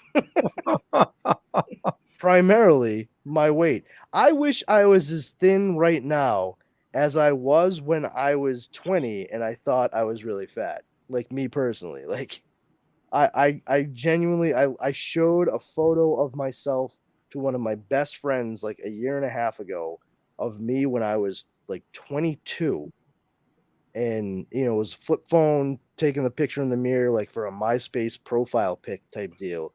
And I'm wearing just like a Red Sox navy blue t-shirt and jeans. And he took one look at it and he was like, holy shit, who is that? The guy you fucking ate? And I was like, yeah, you know what? 2 things. That's fair. And also, fuck you. Fuck you very much. But he wasn't wrong. Yeah, but I'll tell you, like, when I finally realized, like, wait a minute, is there a correlation between all of the Little Debbie's fudge rounds I like to eat and my weight? Does anybody else know about this? We should tell people. Yeah, dummy. Everybody knows. You're the fucking moron here. Oh, you know what? That tracks. To be safe, we were all dumb in our youth. So it's yeah. And you don't realize till you get older, like, how good you had it when you were a kid, or, just yeah. But time moves on. Like you would read a Batman comic where he falls to Earth from space and just be like, no big deal. Batman can do that stuff. And then as you get older, you're like, that is one of the dumbest fucking things I've ever seen in my entire goddamn life. As an example of the type of thing. Right? Yep. So yeah, anywho. Let's see. We got all kinds of stuff really that I did like throw into the our little gear up chat. But I do have to say, absolutely love the fact, talking about morons, what I Snyder cultists, they're now starting a quote new campaign. Oh yes, for Netflix. I love this so much. It's so stupid. Like I don't get it. Like it's like. Are they expecting Netflix to like buy? It's so willfully stupid. I just don't get it. Netflix go buy DC. Their campaign is for Netflix to save the Snyderverse somehow. Like it makes no sense to me. It's dead. It's dead. But like, why not? Like, people are straight up saying like sell the Snyderverse to Netflix. Do you not understand, morons? That all of those IPs are owned by Warner's Media, okay? Oh, they're saying sell just the Snyderverse. Yeah, the Snyderverse includes Superman, Batman, Wonder Woman, Aquaman, The Flash, Cyborg, and technically even Green Lantern, Martian Manhunter. Like, what? No! It doesn't make sense. People are fucking stupid. Yeah. There's no way on God's green earth. Netflix would just cancel it. Yeah. For real. Just cut out the middleman. They won't even buy it. How about that? How about let's just manage our expectations realistically now. Come on. I cannot fucking believe it. They're literally trying to start a new like hashtag campaign saying sell the Snyderverse to Netflix, trending event, only use 2 hashtags per tweet. And the hashtags are sell ZSJL to Netflix and hashtag sell Snyderverse to Netflix. You folks Can we do an are anti-one? some of the dumbest human beings to have ever walked the earth. And I am saying that being fully aware of folks out there who are fully against any kind of vaccination and believe that the earth is flat. You are all fucking morons. Every last one of you. And if I offend you, I'm not worried about it because a lot of people might say, oh, what about all the messages you're going to get? And I say to those folks, it's very bold of you to presume that any of those people can actually read because you're that fucking dumb. Wait, wait. Oh, hold on. This has some merit. It has some. Leo.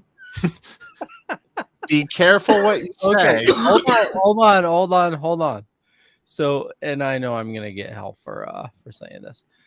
Please go ahead, do it, Leo. You know it's a trending event because they say it's a trending event. Yeah, I mean that's a solid point. If they say it, it must be true. Well, but hold on. But you know there. Oh my god, I shouldn't even say this. Actually, I will say this. I'm not staying in defense of it. I did not read it as that.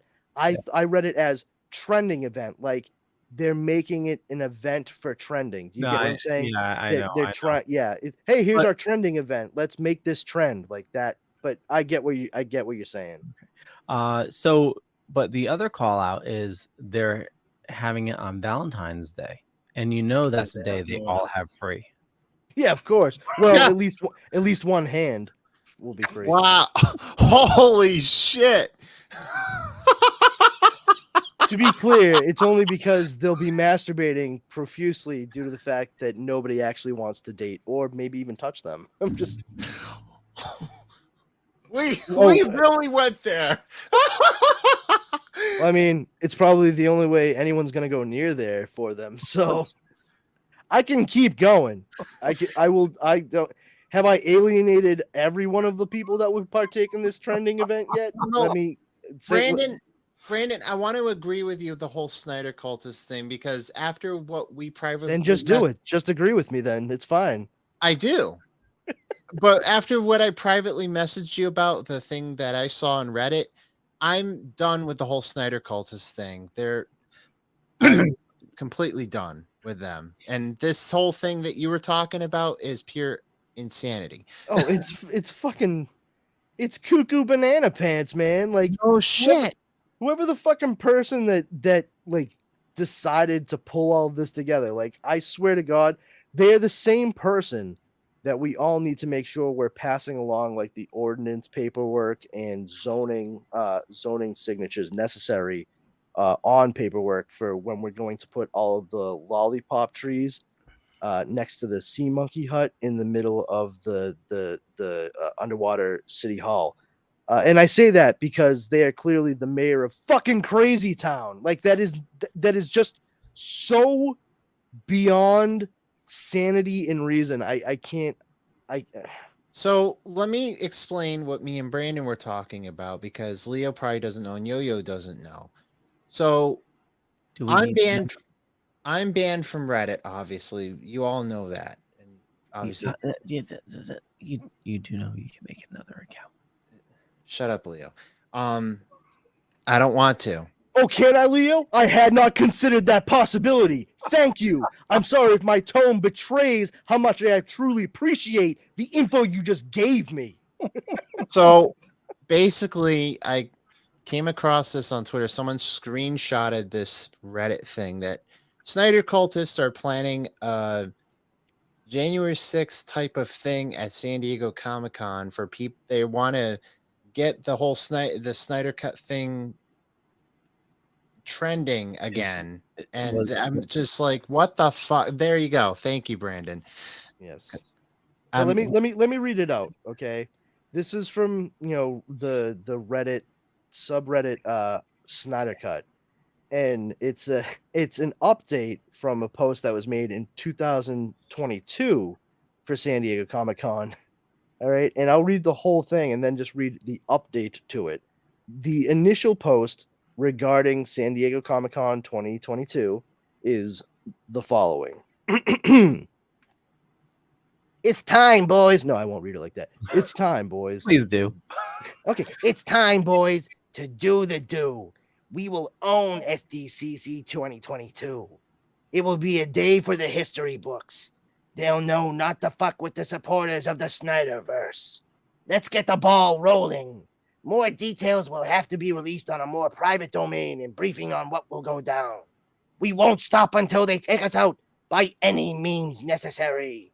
You must realize we are at war with wicked powers. Think about Cavill, Ray Fisher, Gal, Affleck, Jason.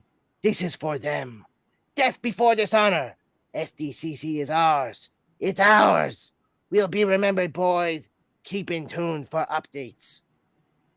Now, you may recall that not a fucking thing happened regarding this at San Diego Comic-Con 2022. Yep. No one did a thing. All right. And here's your update. As far as we know, there could have been like 4 of them on those little wheelie things. And here's their update. SDCC 2023 is ours. Okay, sure. Whatever you say there, Poindexter. Fucking dweebs. I swear. Wait, so that was the only update? SD.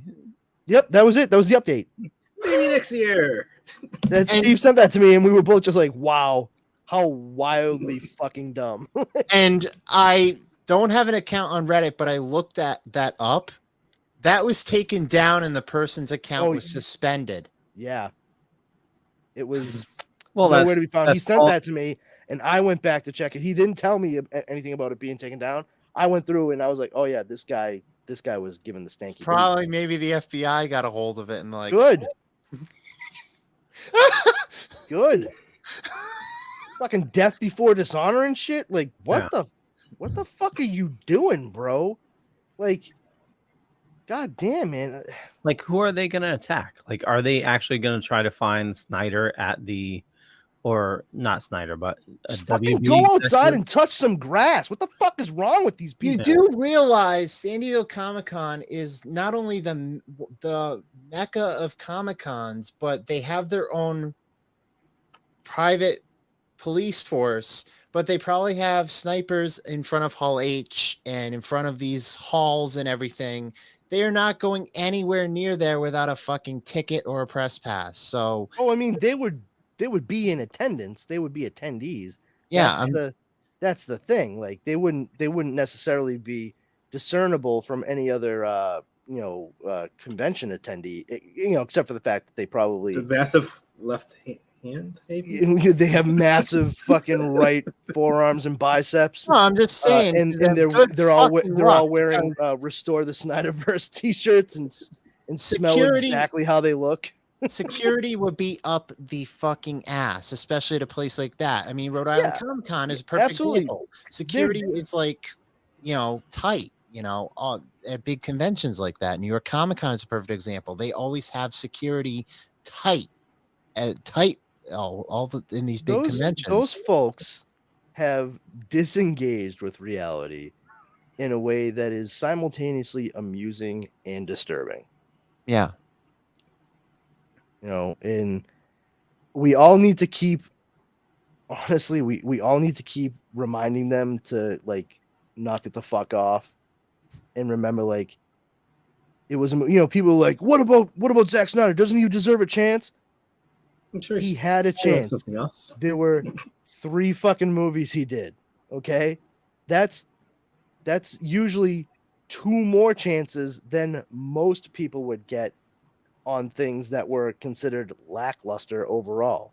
Like, I can't stress it enough. And this happens all across fandoms. Okay. It's not just the Snyder cultists. All right. It's through all kinds of genres and types.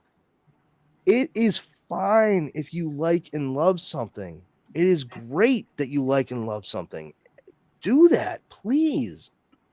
But also understand that just because you like something or love it does not mean it is the absolute best thing out there. There's nothing absolute about it. It's maybe you have other people that also share a lot of the same opinions as you on it. They have a lot of the same feelings towards the thing. But once again, that does not mean everyone does or should feel or think the same way about it as you. And when you get to a point with something like this, yes, I understand. You enjoyed Zack Snyder's Man of Steel and Batman v Superman Ultimate Cut because anybody that says the theatrical cut was good, you are a fucking liar. And Zack Snyder's Justice League, okay? That's fine. But you really, really need to look at the fact that most people did not enjoy those movies. That's why they didn't do well. They didn't make a lot of money in the box office. They were not critically well received by any stretch of the imagination. The closest you get to a good review for them is Zack Snyder's Justice League. And really, that's mostly a contrast and comparison essay against the Justice League theatrical version that was released. So comparatively, absolutely, it is a much, much better movie. But if that movie were made and released instead of the Whedon, Snyder Frankenstein monster, it probably would not have done well, just like the other ones. Oh, a freaking 4-hour movie? It wouldn't have been 4 hours upon release. It would have been knocked down to like 2, maybe 2.5. Yeah.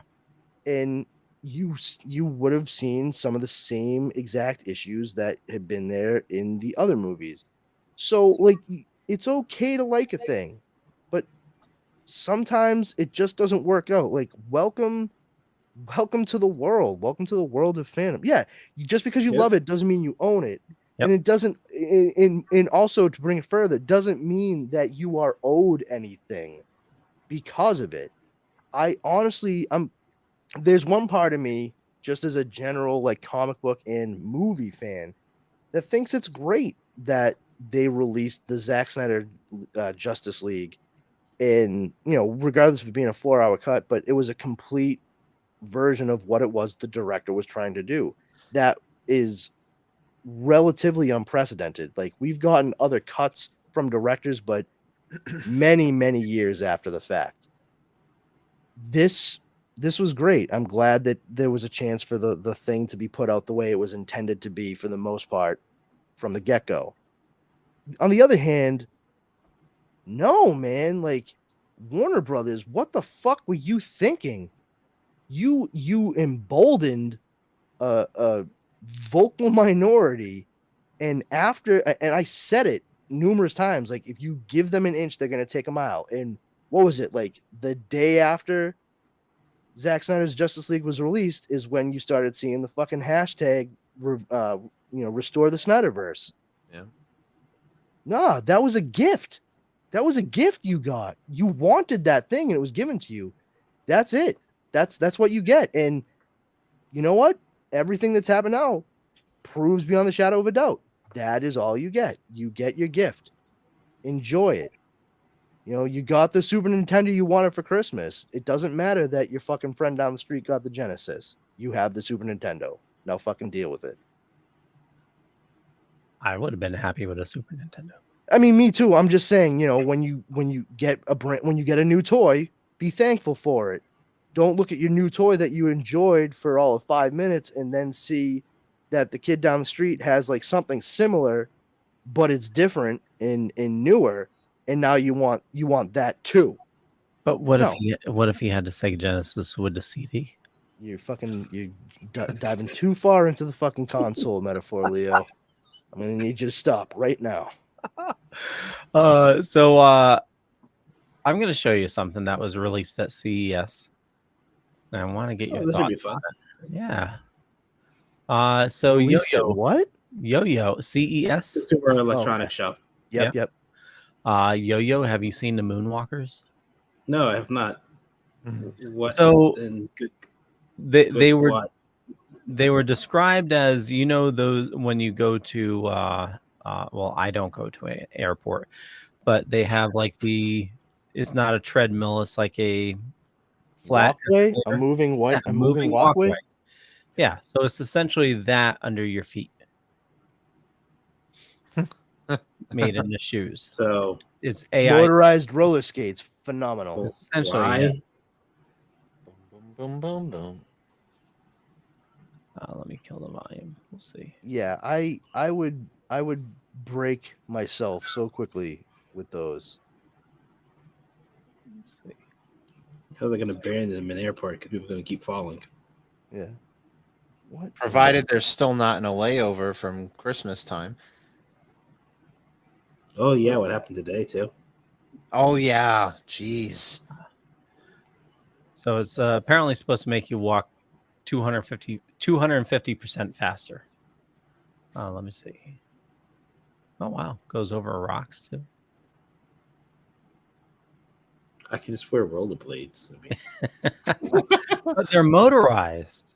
Ooh, she's wearing her Doc Martens with those. Oh, that was a good show.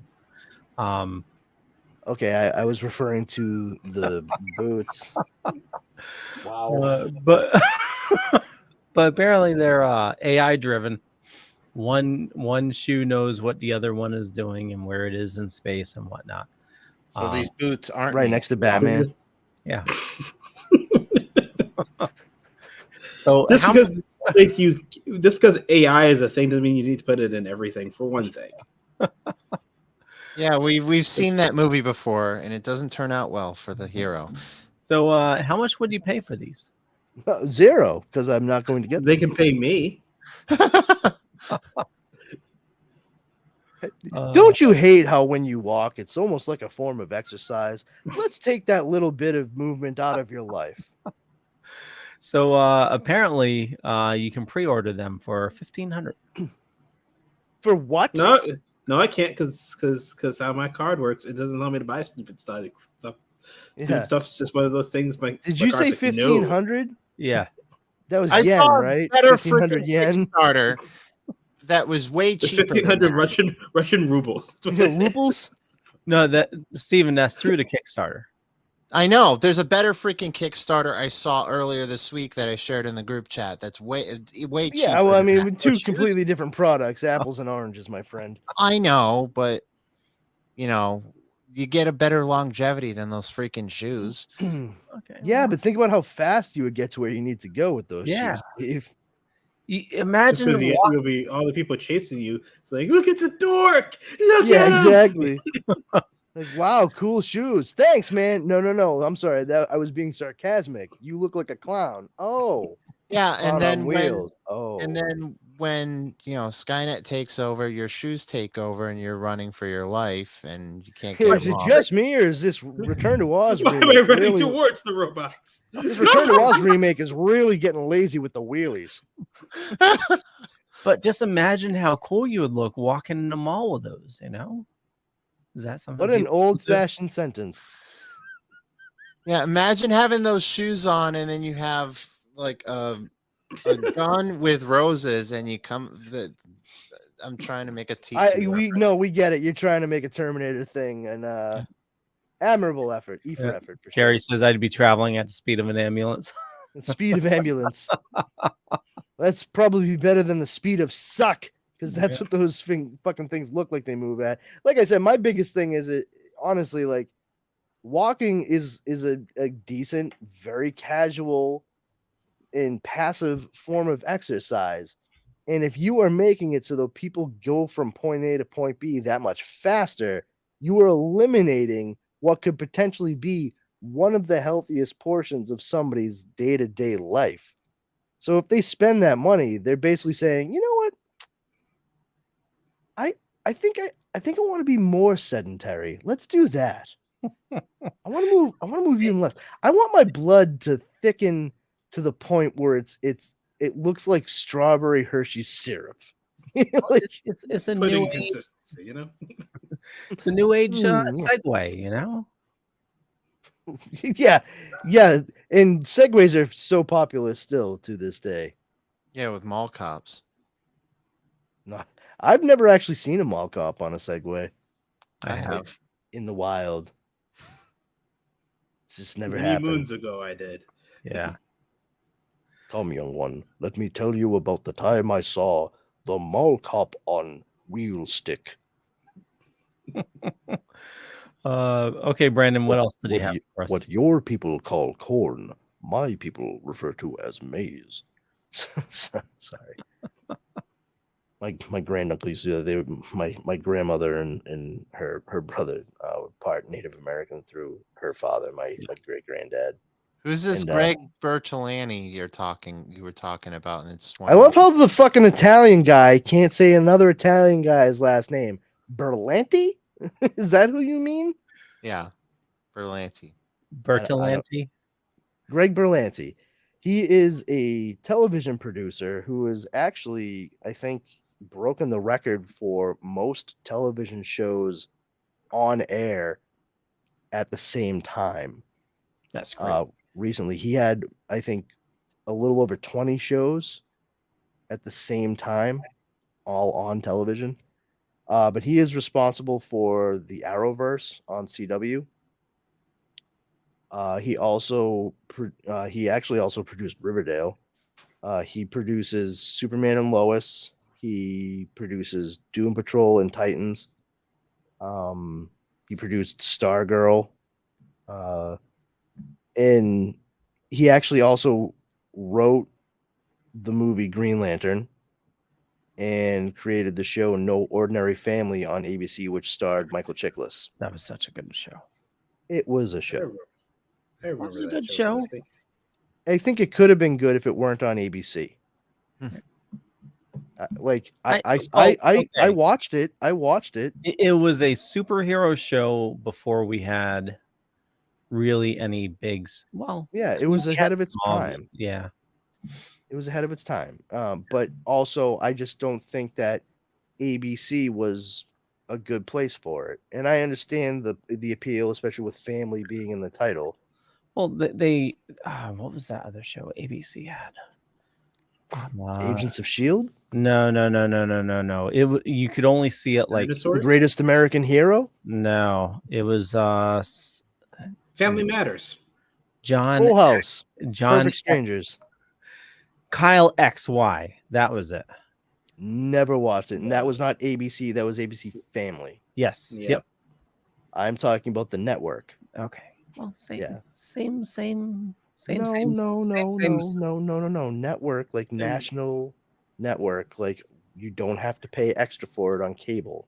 Whereas ABC Family, which is now known as Freeform, that had a lot of different shows on it that, yada yada yada. But No Ordinary Family, it was okay, but I think it was a little ahead of its time, like I said, and ABC just wasn't a good fit. I don't think they marketed it very well either. Was that around the same time The Cape came out? I think it was after. The Cape was after, yeah, but not. I don't know.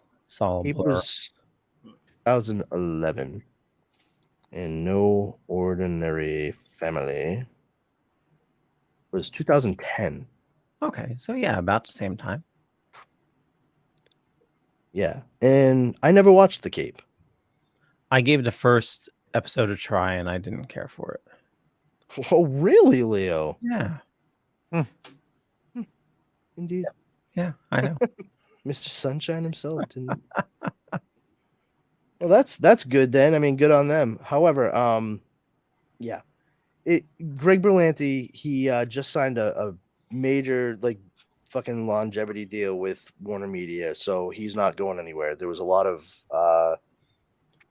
puzzlement about what was going to go on with him, considering he's been with them for a while and he had shepherded so many of their superhero shows for the CW over the past 15 years, 20 years. And, he's sticking with them, and likely he's gonna keep helping with some of those things because he clearly has an affinity for the DC Comics characters, and you can't make those kinds of shows at all without actually knowing the characters. He wasn't the writer, he wasn't the head writer, he wasn't part of the writer's room for all of those. So the decisions made by showrunners, those are the decisions they make. But he obviously gets the core of them and knows what makes them appealing. So I'm hoping that he's able to do some more on like HBO Max or something where he'll have a little bit more wiggle room to not make it so CW soapy. Well, and that was pretty much the bad part of those shows is, you're trying to fill 26 episodes, and, you're trying to go after a demographic of, Teeny teens. boppers. Yeah. So it's going to be a teen drama, a lot of relationship stuff where when it boiled down to like the actual comic book storylines, it was pretty decent. Like when Arrow first started out, it was great. When Flash first started out, it was great. When Supergirl first started out, it was good. Yeah. I mean, I checked out not long after the second season started when it moved to CW. And that's just because I had a hard time with the character of her sister, Alex. I feel like they did her a real disservice as a character. And also and I'm not trying to speak for a community that I'm not part of. I'm not doing that. I'm just saying, as someone who has close friends, people who I love, who are part of that community, in conversations I've had, I personally was just a little disappointed because they did not give that character the development she deserved. They had Maggie Sawyer show up and say to Alex, like, "Hey, so you're super gay, huh?" And Alex is like, "No, I'm not." And like literally by the end of an episode, she's like, "You know what? I am gay, and I want to be your girlfriend." And that same person was like, "Whoa! I don't want to date you. I'm not looking for a project." I'm like, you pushed her, and you didn't let her come to any conclusions she needed to make about and for herself comfortably. Like that should have been a little longer story arc for Alex, as a character, to develop her, and to have it be instantaneous just to get the representation out there, toot sweet. I mean, they could have handled that a lot more delicately, and still had the end result be that she came out and that her friends and family, it's not that they didn't care. It's like they do care and they love her. Like they care only because she was happy. She realized who she really was. There was just so much celerity, so much speed given to it that you would have thought it was an episode of The Flash. And I watched a little bit past that, and I was just like, you know what, I can't fucking continue with this. They're contrite with how they are approaching a lot of the stuff on this show, and maybe I'll watch it somewhere down the line when all the seasons are available and streaming or what have you.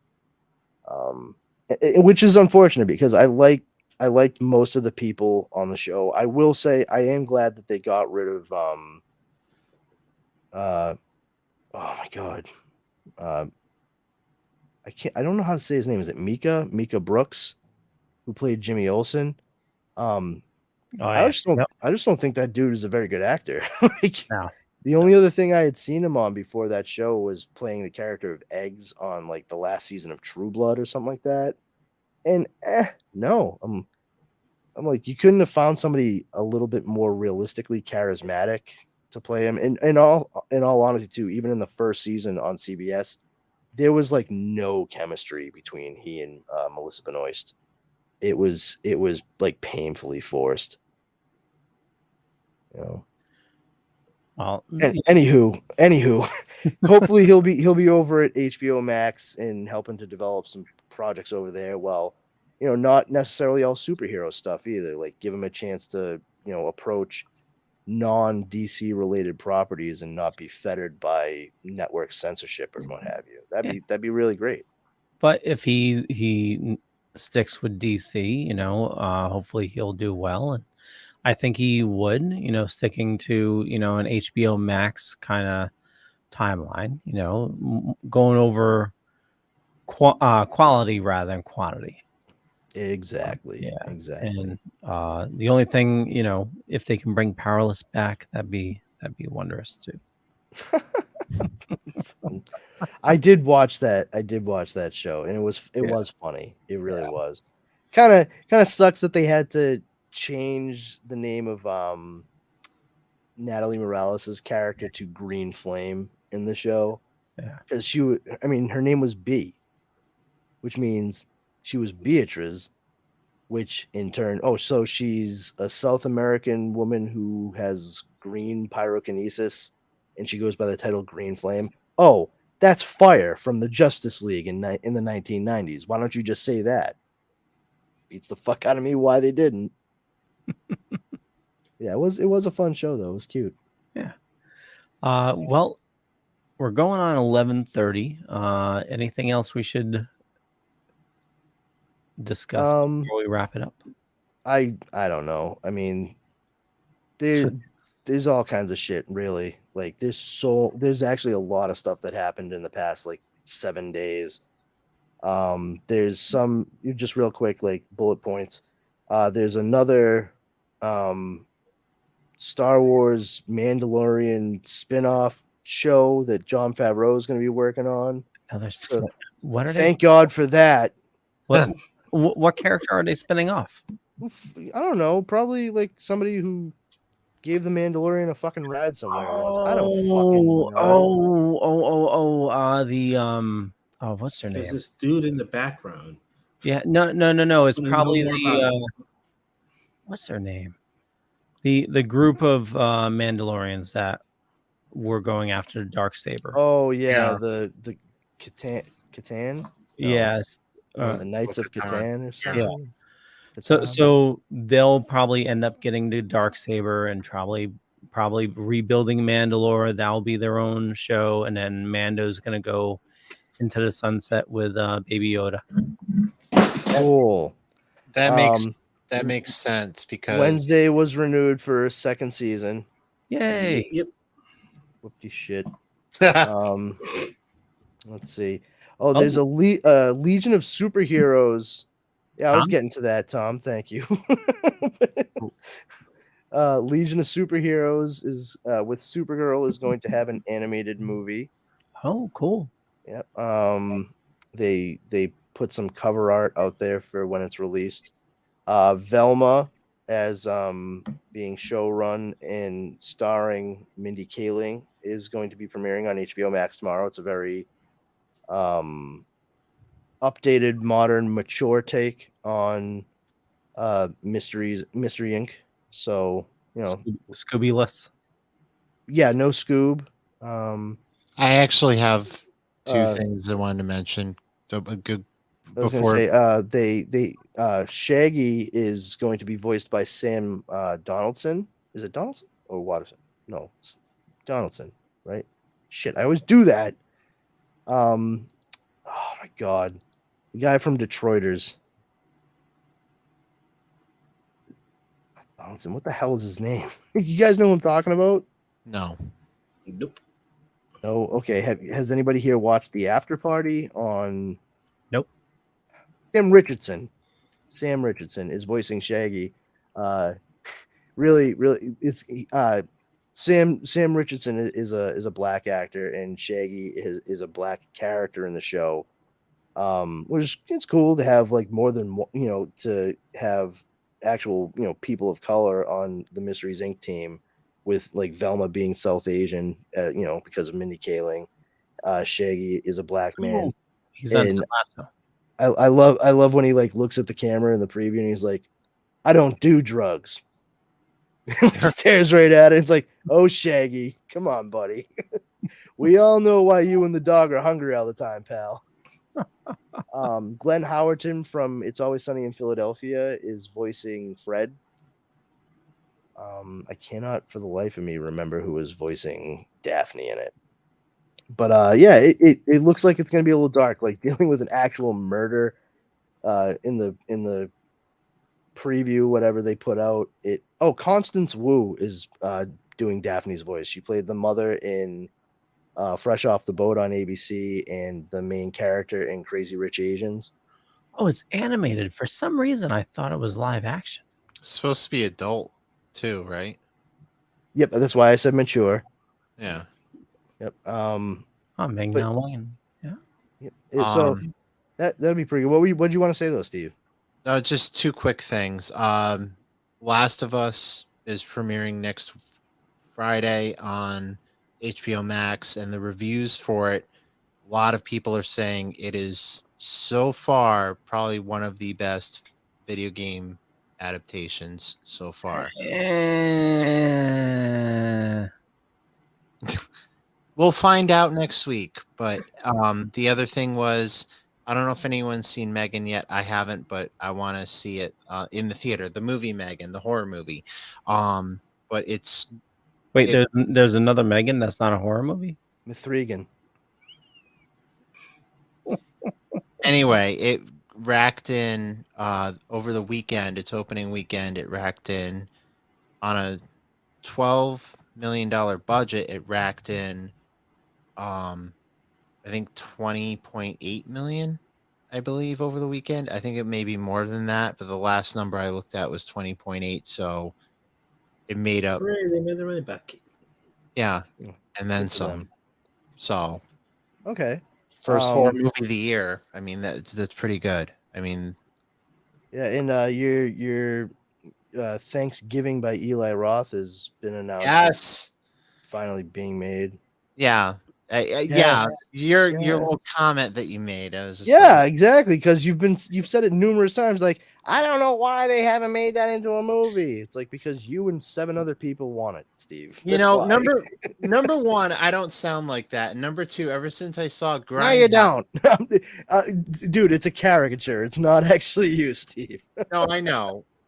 Let me explain. Ever since I saw Grindhouse, when I graduated high school in 2007, and one of the first movies we saw when we walked down the aisle for graduation, and we all went to the movie theater in Groton, and we missed that movie theater so much. We went to see Grindhouse. We spent the whole night in the theater watching this movie because it was like 3+ hours. We saw the fake trailers and everything. You know, they made obviously Hobo with a Shotgun was attached to the trailer. Machete was attached. They made those 2 into movies. We saw the trailer for Thanksgiving. Since I saw that in 2007, I was like, please make that into a movie. I've been clamoring for it to be a movie since 2007. I've been following it, the behind the scenes video I saw on YouTube that they, the making of the trailer. Then Eli Roth says it's happening. You can shut up now, type of thing. That's exactly how I felt when you told us that they were finally making it. I was like, good. Now shut up about it. Yeah. I wasn't trying to mention it tonight because I knew you 3 would tell me to shut up. It's a thing that happened, man. That's what we fucking do here, right? If I can listen to fucking Fearless Leota over here try to defend fucking bat dives from space, I can certainly say to Steve, hey, man, what about that movie that you've been really looking forward to? Yeah, well, I'm not going to go into theory. No, don't go into detail. You don't need to. We got it. We got the broad strokes. Thank you. By the way, Last of Us creator is claiming that it's the best adaptation. But it's also the same people that made a comment. I can't find the actual quote, but it was something about before the Last of Us video game, you were jumping. Last of Us Part 2. No. And let me finish. They made some stupid. Really? They made some stupid quote about before Last of Us, you were jumping on blocks and so they totally ignored 20 years of video game history. Like Last of Us was a complete change in video games in general. So it was the mechanics and everything. Yeah, whatever, please. Yeah. I mean, people talk to me when you make a Portal movie. Storytelling, fuck maybe. Yourselves. But... I mean, there are some people that are criticizing the show for not having, the element of. There's an element in the game where you have to, because it's a post-apocalyptic. Spoilers. I'm not. No, swearing. don't listen to him. Just keep going, Steve. There's an element in the game where you have to wear a gas mask to go through parts of the game. Obviously, they're taking that out of the show. I guess Why? they're removing that element. I have no idea. Well, I 'Cause mean, they're still dealing with the fact that they're spores, so it does seem kind of silly that they're. well, Exactly. hold on. Like people are saying that, but they're saying that based on what? Because they've seen the entirety of it at this point. I don't know. They had one premiere, and that was in New York, and I think they only showed one episode, and that was it. So I don't know. I think people. Thank you, Carrie. Carrie says, I feel as though I get my therapy in by watching Brandon in these shows. I also feel as though I should offer my services as an emotional support crow for Leo and Steve afterwards. Y'all are so much fun. Spread the word like wildfire. Tell your friends. Thanks, Carrie. Thank you. Okay, well, we should wrap things up, and you know, and I do have to say, Brandon, thank you for being the voice of sanity. You know, Listen, I understand because I'm a fucking nerd too. I really am, and I do get excited for things, and I do look forward to stuff. I really do, and I'm not trying to yuck anybody else's yum, like not particularly, but when there are so many people who are so loud about, and I don't even want to say stupid things, when they're so loud about nonsensible things, and you know, it ends up becoming like they almost think like if I'm the loudest voice, then that means I'm right. You know, the louder person wins. That doesn't sit well with me at all. And it's not a gatekeeping thing on their part necessarily, although I take issue with gatekeepers too. But I'll tear anybody apart. I don't give a fuck. And I do it to myself all the time, so even I'm fair game.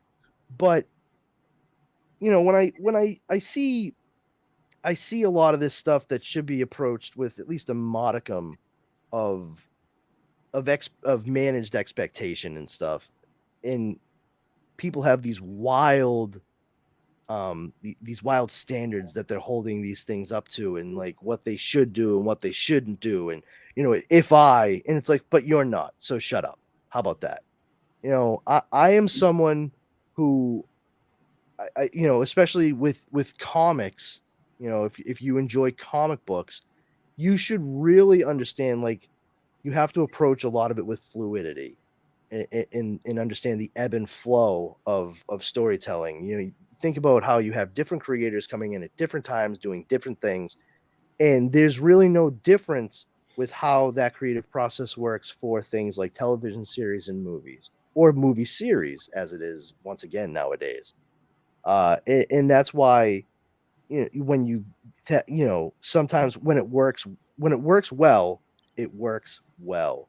When you look at something like the Infinity Saga, where there was a lot of collaboration and wrangling to make sure that it was all a cohesive story overall, by the time you got to the end of it, it works like a symphony.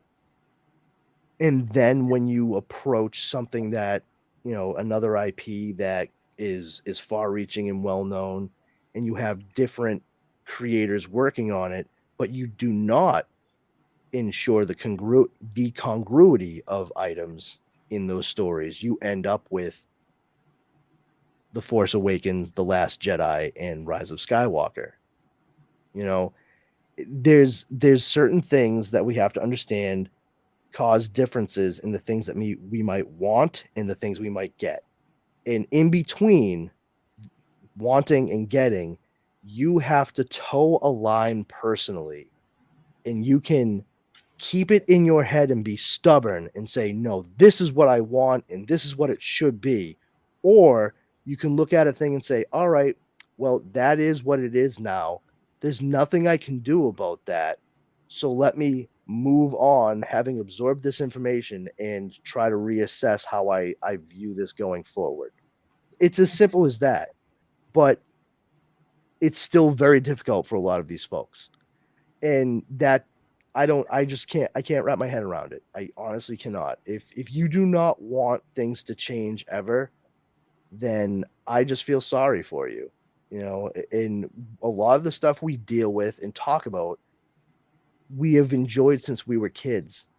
And I think we forget as the royal we, you know, we forget sometimes that the kids nowadays, like the folks younger than us now, they also deserve their version of those same characters that we enjoy. And not for nothing, like their version of Superman in the comics nowadays isn't quite exactly like the version I had as a kid when John Byrne took over in the 80s. And for a person who grew up in the 60s and 70s, John Byrne was no Kurt Swan. You get what I'm saying? Like, there's always things that change and have permutations. And, you know, a great example is the Snyder Cultist. You had your Zack Snyder version. You really enjoyed it. It's time to move past that, because now we're going to have a different iteration of these stories being told in a different fashion by different people. That's the nature of these things. And that can apply to video games, comic books, novels. Well, not novels. Usually one writer, but still. Transformers.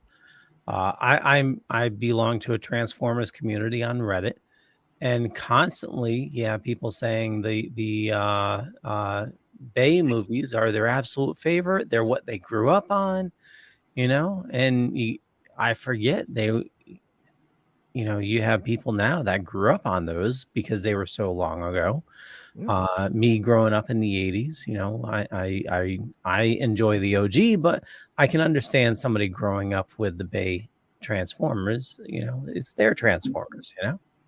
Exactly. And there's room for everybody at the table, and it's very disheartening to see when people are railing so hard against, when I really truly believe, especially when we see something like what James Gunn and Peter Safran are doing with trying to pull together a plan for DC Studios. And I'm not bringing up Marvel because, like, there's no real story there. There's no turmoil. They've been a well-oiled machine. Kevin Feige and Victoria Alonso have been doing their thing for years, and it's been working pretty well. But with all the strife that's occurred over at Warner Media for a while now, these guys coming in and doing their thing, like, you know, it's new dealing with the familiar characters and stories that you know supposedly know and love. Why limit yourself to a few things that are not going to continue on, where if you genuinely want to see it thrive, give the new thing a chance before you condemn it? I mean, I wasn't a fan of Man of Steel. Like, I love Superman, and I was a little put off by Man of Steel when I walked out of the theater. I still gave Batman v Superman and Justice League a chance. You know, the Snyder Cultist, they can't afford anybody else the same thing. Like, those of us who went and didn't enjoy what we saw each time, we were still trying to see if it was salvageable, if there was salvation anywhere to be found there. You know, it's your turn to do that for what we want to see happen now. Like, we afforded you that. Can you do that for us too, please? Like, let's all just try to be fans together instead of ripping shit apart and forming factions. It's untenable. Yeah. Yep. They just need to be happy that we're getting more content, whether it's going to be something they like or not is, you know, well, time will tell. I don't want to say just be happy with content being made. Well, reserve your judgment. Well, with DC, for when you see it, like, and approach it with an actual critical eye. Don't come to it biased and ready to tear it to shreds. You should never do that with anything. Don't set yourself up to dislike something just because. Oh, exactly. You know, that doesn't hurt. That doesn't help you or anybody else. It really doesn't. No, I'm saying that, with DC, like we know Marvel is a well-oiled machine and they're going to continue to pump out those. But with DC, we know there's been ebbs and flows and I'm saying that there's more content, meaning they didn't give up. They didn't say, well, this was a failure. You know what? Let's give it a break for 10 years like they did with Star Trek. Star Trek had some issues and they literally took a break. There was no new Star Trek content for I don't know how long. Yeah. And I'm just lucky that we're getting another chance for something else to happen. It could be... to your point too, when they did come back, they made sure that it wasn't just coming back to come back. Yeah. They made sure oh my God, that they had the stories and characters in those stories to justify it to the audiences. I think that's what we're seeing right now with DC Studios is they're trying to justify it to everyone out there. Like, hey, listen, like we have characters worth watching and stories worth listening to and absorbing. Let us bring it back down to zero for you so we can start this off on a much firmer, rock solid foundation. I think that's what we all truly want, honestly. But anyway, that and Hostess Pies to come back. Yeah, where's my fucking turtle pies, Hostess? Turtles. Okay, I want to thank everybody for watching this fine evening. For me, just Google Leo Pond. You find a bunch of stuff. Could be true, could be not. I'm not going to say which is which. But I run the Dorkening Podcast Network. We got a ton of shows on a network. There's a lot of awesome people doing a lot of awesome stuff. Head on over to thedorkening.com. You can see all the latest episodes there. And we'll start it off with Steven. You can find the award-winning Super Retro Throwback reviews exclusively on the Dorkening Podcast Network, the award-winning Dorkening Podcast Network. And you can follow us on all social media outlets. And providing my job doesn't hold me hostage, I'm here every Wednesday night. Our latest episode 229, is out already. We did the top 10 celebrities we want to see in Knives Out 3. We did our throwback movie review on Assault on Precinct 13, the Carpenter one, not the remake, and the latest pop culture news and all that stuff. So definitely check it out. Yo. Yo Saint Laurent on Instagram and Be Real, because I started to use that as well. So Be Real. What's Be Real? It's kind of like Instagram. It's he was the front man for Cypress Hill. Yeah. I was waiting for somebody to say it, but Brandon. I can't help thinking it's all over. I'm sorry. Hey everybody, I'm Brandon Powers, aka Powerful Brandon. You can find me here every Wednesday night at 9 p.m. Eastern Standard Time on the Dorkening Wednesday Night Show. Aside from that, though, if you want to follow me on social media, I'm on Instagram at This Brandon Has Powers, and I'm back on Twitter because I realized I needed access to the stupid fucking app so I can keep up on movie news like the shit we talk about. So you can find me at Brandon's Powers. And besides that, come on over to Facebook and check out the group Powers Combined. We're a group of dorks that just get together for news, info, jokes, memes, good times and laughs to be had by all. Our number one rule is don't be a jerk. If you violate that, you will be booted immediately. That stanky boot right out. And you can also find me on a couple of podcasts we do here at the Dorkening Podcast Network. The first one is The Dork Night, in which we dissect and discuss all things Batman. That is myself, Leo Pond here, and our friend Justin Cooper. And we also do a somewhat companion show to that. It trades off every other week called Comics Paradox, in which Justin, Leo, and myself talk about alternate reality takes and tales like Elseworlds from DC and What Ifs from Marvel. We'll also be covering story arcs like Age of Apocalypse or Tangent Comics from DC. And those are two fine award watching podcasts, and you can find them wherever fine podcasts are broadcast. Awesome. With that, we'll catch you guys there. Bye. Have a good night, everybody. Night, everybody.